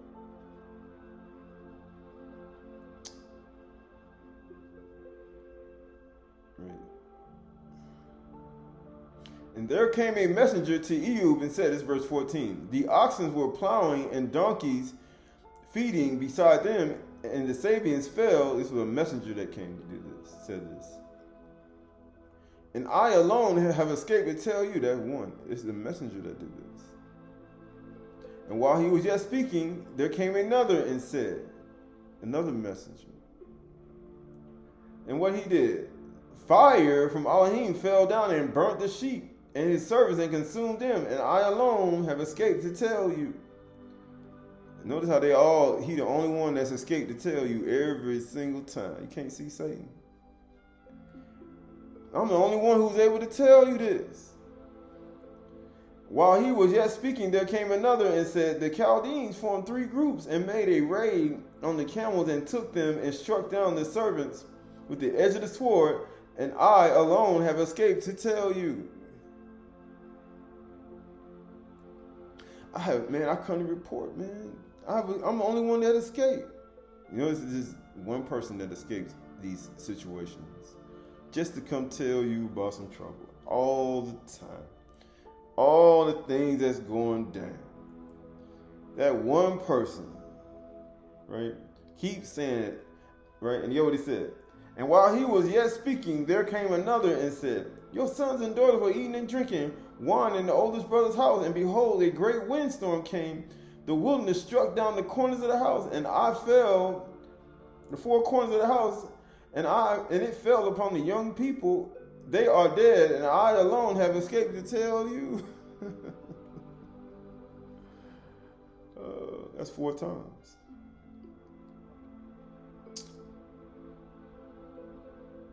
What was Satan trying to do in those situations, in those 4 times, when he was taking everything? They were trying to get him to curse Elohim to his face. Yahuwah, why are you doing? Cursing to his face.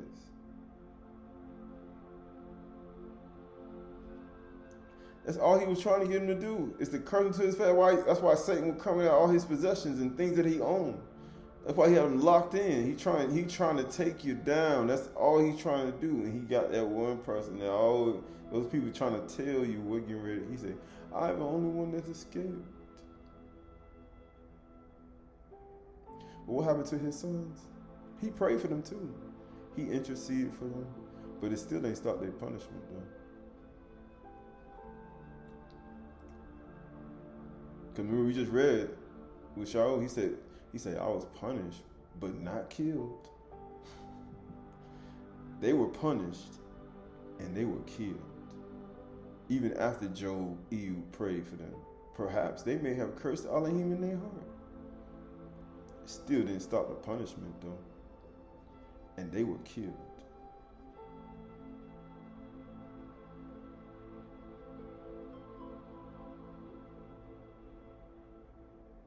He was a righteous man who feared Elohim. Punished, but not killed, though. He said, we the servants of Elohim.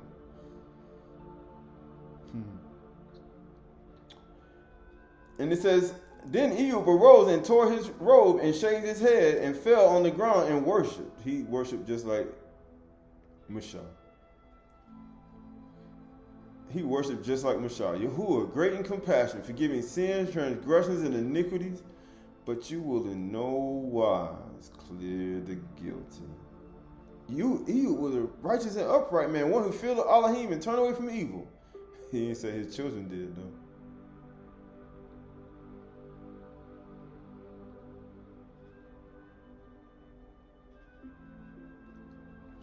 It says, and he said, naked I came from my mother's womb. That's why he said, though Ehud, Job, and Nuach isn't it, they only deliver their own souls by their own righteousness. Punished, but not killed, though.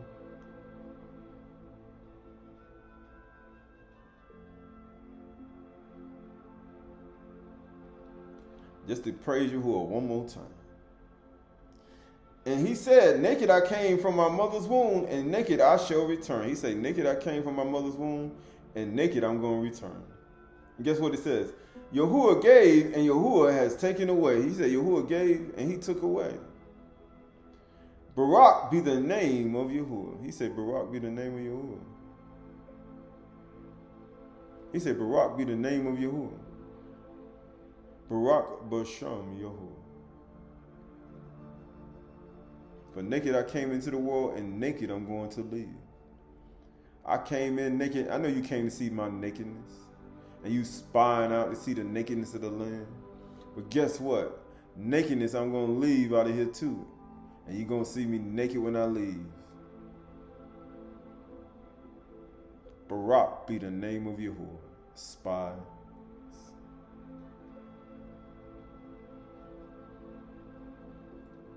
In all this, Ehud did not sin or charge Elohim with wrong. Why? Because Yahuwah does what he wants to. Yahuwah rules in the Malkuth, and he gives it to whomever he will. He does. And that's how he operates. It doesn't matter what people say, right? And it doesn't matter what people do. Right, so this is the book of, last couple of things. This is the book of Proverbs. Book of Proverbs, chapter 26 and verse 1. Proverbs chapter 26 and verse 1. Like snow in the summer or rain in the harvest, so honor is not fitting for a fool. He said, for a fool. Like a sparrow in its flitting, like a swallow in its flying, a curse that is causeless does not alight. Skipping over to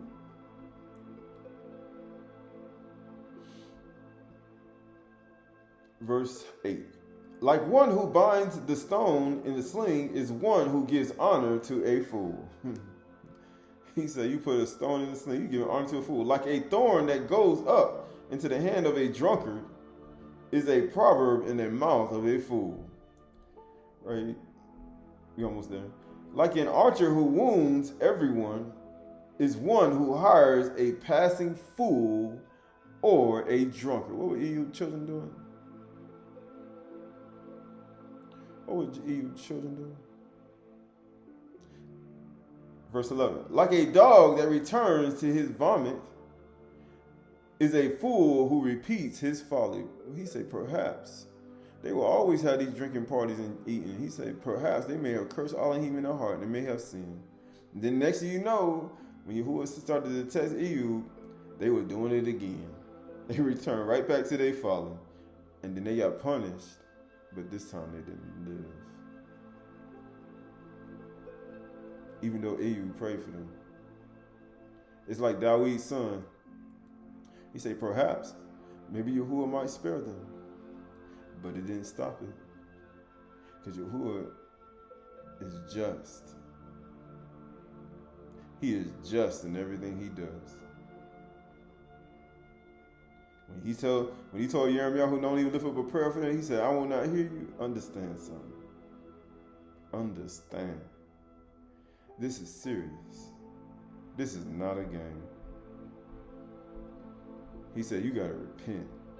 You got to go with weeping and tears. You got to go on the ground. You got to acknowledge what you've done in your life. You have to acknowledge your sin.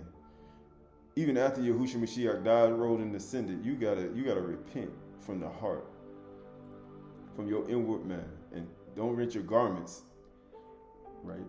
Tear your heart and your mind. Tear your heart, right? Cast that stuff away from you, right? Do not, says right here, it says verse 12 says, do you see a man who is wise in his own eyes? You see a lot of people like that. They feel like their lamp continually burning. There is more hope for a fool than for him or her. He said there is more hope for a fool, right? So this is the book of Nazarene, actually the Shalakim, advantage of knowledge. So we must above all things hasten to the knowledge of the truth. That as with a light kindleth thereat, we may be able to dispel the darkness of errors. For ignorance, as we have said, is a great evil. It is evil. But because it has no substance, it is easily dispelled by those who are earnest. For ignorance is nothing else than not knowing what is good for us. Once know, then ignorance perishes. Therefore, the knowledge of the truth ought to be eagerly sought after. And no one can confer it except the Nabi among. For this is the gate of life. And those who enter in the road of good works to the city of salvation. He said, he that orders his steps rightly, I will show the salvation of Elohim. The same thing when it came to Testament to Simeon. He said, man, my son, in order to cleave to the good works, that envy may not destroy your soul. Because it's a great evil. And it will destroy you. Because all these things that even if we read in Nazareth, actually the Charlotte King, he said it's evil. This stuff is evil. A household destroyed, that is evil. But in this, Ehud didn't sin with his lips. He said, Yahuwah, you give, you take away. Naked I came in, and naked I'm going to leave. Right? That's the whole point of it. Because you know why he did that? This is Sirach 3:17-23. My son and daughter, go on thy business and aid new. That's why he did it. he was humble, meek, and he was Aydah, he was Shafal. He fell on the ground. He worshipped. He Shakah. He was Anua. He was Anah. He was Sanah. Right? He was Ani. So shall thou be beloved of him that is approved. The greater thou art, the more humble thyself. The more Aydah, Shafal, Anua. And thou shalt find favor before Yahuwah. That's how you're going to find favor. He said, punished, but not killed. That's what Shaul said. We are treated as impostors. But yet, we are true. Many are high places of renown, but mysteries are revealed unto the Aydah, the meek. You can be the meekest man in the world. But if people push you enough, you're going to be like Mashah. You're going to say some things out of your mouth, your rash words. You're going to say some things because of the bitterness that they sow in your heart and your mind by the words that they speak about you. Verse 20, the power of, that's why you got to keep yourself and your mind focused on things in the first Shamayim all the way to the 7th Shamayim. Even to the 13th, even past that. You got to keep going up. Why? Because you keep focusing on things on the earth, your Aydah, your meekness, is going to turn into bitterness and resentment, because it's impossible for people not to hate you when you put on Yahushua Mashiach in his totality. They have to. For the power of Yahuwah is great, and honor with the lowly. Honor of the lowly, the Aydah. That's where he's honored at. Seek not out things that are too hard for thee, neither search for things that are above thy strength. Be not, but what is commanded thee, think thereupon with reverence, for it is not needful for thee to see with thine eyes the things that are in secret. You're going to be like, it's only I alone and I have escaped. It's only just you, huh? You're the only one that escaped.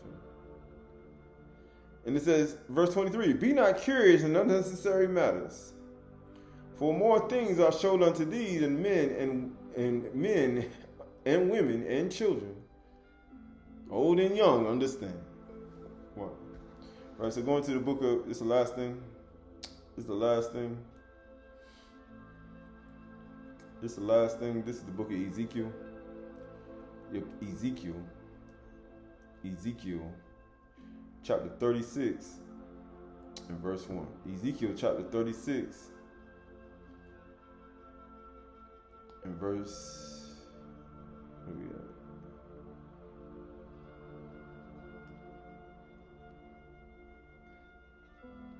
Ezekiel 36 and 22.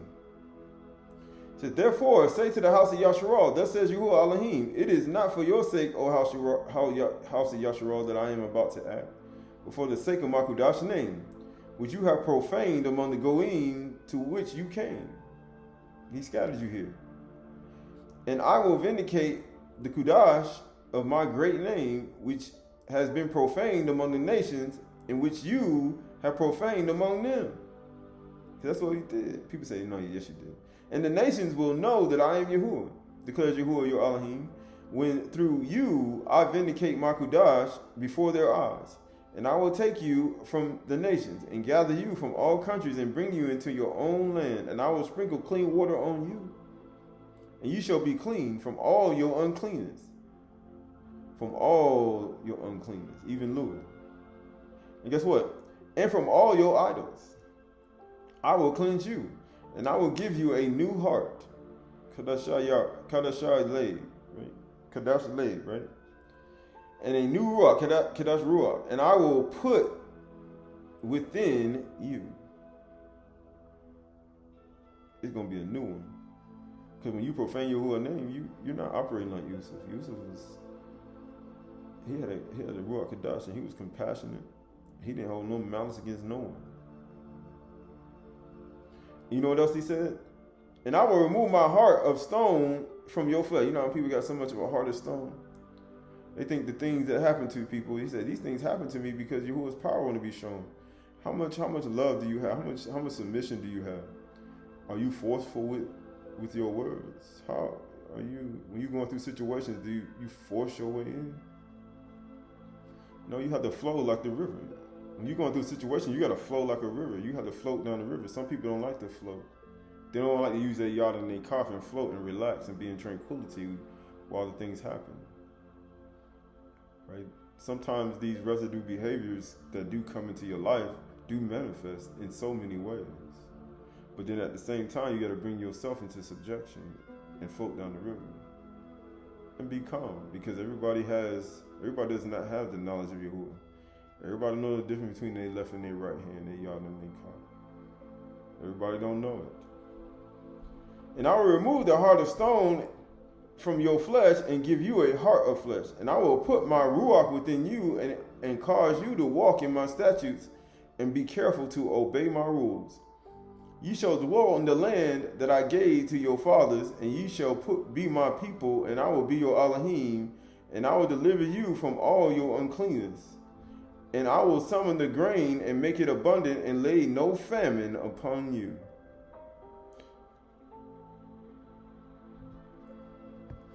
He said, I will lay no famine upon you, right? And all this is a part of it. And I will make the fruit of the tree and the increase of the field abundant, that you may never again suffer disgrace of famine among the nations, right? This part of my mind, last thing, and I'm done, right? 1 John chapter 3. 1 John chapter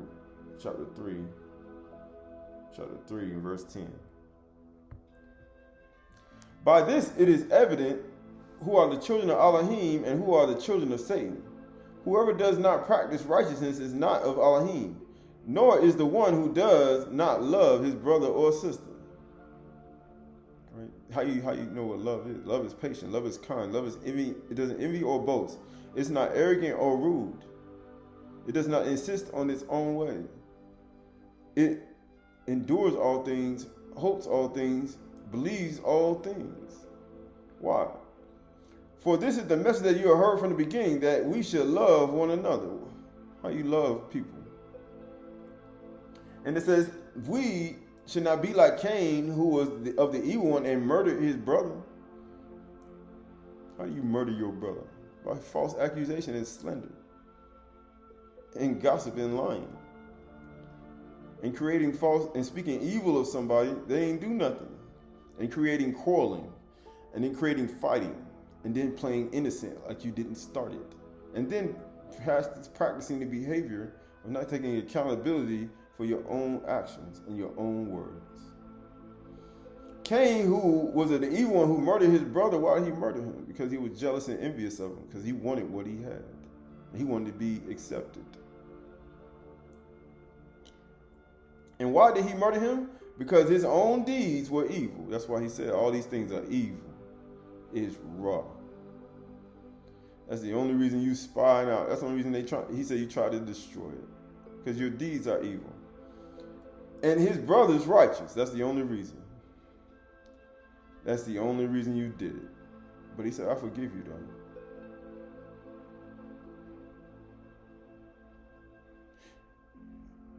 And if you repent, may you be healed. And he says, do not be surprised, brothers, that the world hates you. He said, I already know they're going to hate me. I ain't surprised. Whew, no problem. We know that we have passed from out of death into life because we love the brothers and sisters. Whoever does not love abides in death. You know how people don't hate love their whole life? And you can listen to anybody tell you that. They say, man, you loved your whole life every single day without hating nobody. Throughout the 50 years you lived, the 60 years, the 75 years, the 30 years, the 20 years, you've never done it? Don't you be a liar. Because in order to know what love is, you had to hate somebody. You had to. In order to understand what stability is, you had to be in instability. And understand balance, you had to be in an imbalanced life. In order to understand what just is, you had to be unjust. In order to understand what compassion is, you had to be not compassionate. To understand what not to be have mercy is to be unmerciful. To say that you never done those things, you would be lying to yourself. even after Yahushua died, rose and ascended. And you took on his name and you believed and you got immersed in his name. Because jealousy and envy and continual strife will always be inside of you. And it will manifest in multiple ways. It can shapeshift. But we almost finished. Everyone who hates his brother or sister is a murderer. And you know that no murderer have eternal life abiding in him. He said, you're a murderer. By this we know love, that he laid down his life for us. That's how you know. That's why he said, no man take my life. I lay it down. I may take it up again. That's how you know. He said, you ain't laid down your life yet. You never lay down anything. I was going to talk about some other things, but I'm not. But people ain't laid down their life. You get what it says? And we ought to lay down our lives for the brothers and sisters. But if anyone has the world's good and sees his brother is in need, that's what he means by lay down your life. You get what it says? And closes his heart against him, right? He say, people say, it's the digital world. Digital versus reality is two different worlds. It's a different world from where you come from. It's a different world. That's a whole nother world. He said, what about, he said, you know the sad part about it? People start ministries over in another place. He'd be like, man, you know that the same people do the same thing about 10 minutes down the road. But that's how people are. Because everybody only focuses on their own game. That's just really the truth. But if anyone has the world good and sees his brother in need, yet closes his heart against him, how does Elohim love abide in him? How you got any love in your heart? Little children, let us not love in word or talk. He said talk is cheap. But in deed and in truth, right? That's the whole point. And the things that you do. And then when people reject it and they say all these things about you and everything that they say, and you do all these deeds and good deeds and in truth, and they do all these things to try to provoke you and create quarreling and fighting and slander and gossip and lying and saying that you ain't do something and you actually did it and doing all these things and creating these narratives, these are all a part of the Satan that dwells inside of them. It has nothing to do with you. You just make sure you win your battles. Even as we read about a king in 2 Chronicles. They had evil practices all around them too. They still did them, but it didn't stop him. So why are you letting other people stop you?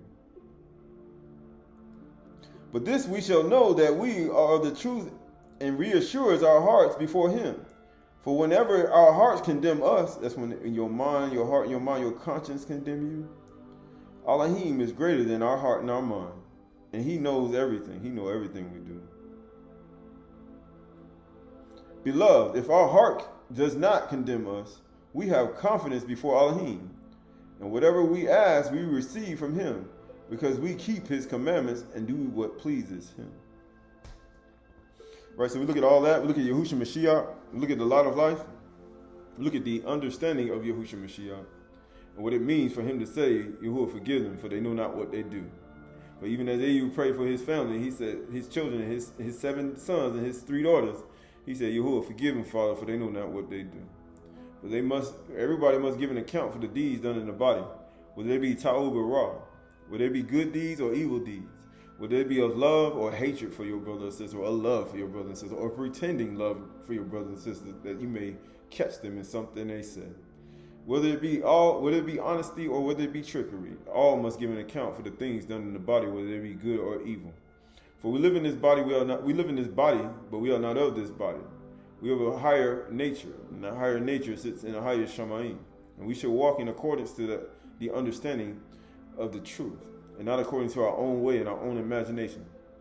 For jealousy and envy and continual quarreling will continually rise inside of our heart and our mind and our bones. But he said that the bar is quick and powerful, sharper than any two-edged sword. He says, discerner in the tents of the heart, separating soul from ruach, cutting all the way to the joints and the marrow where that strife lies.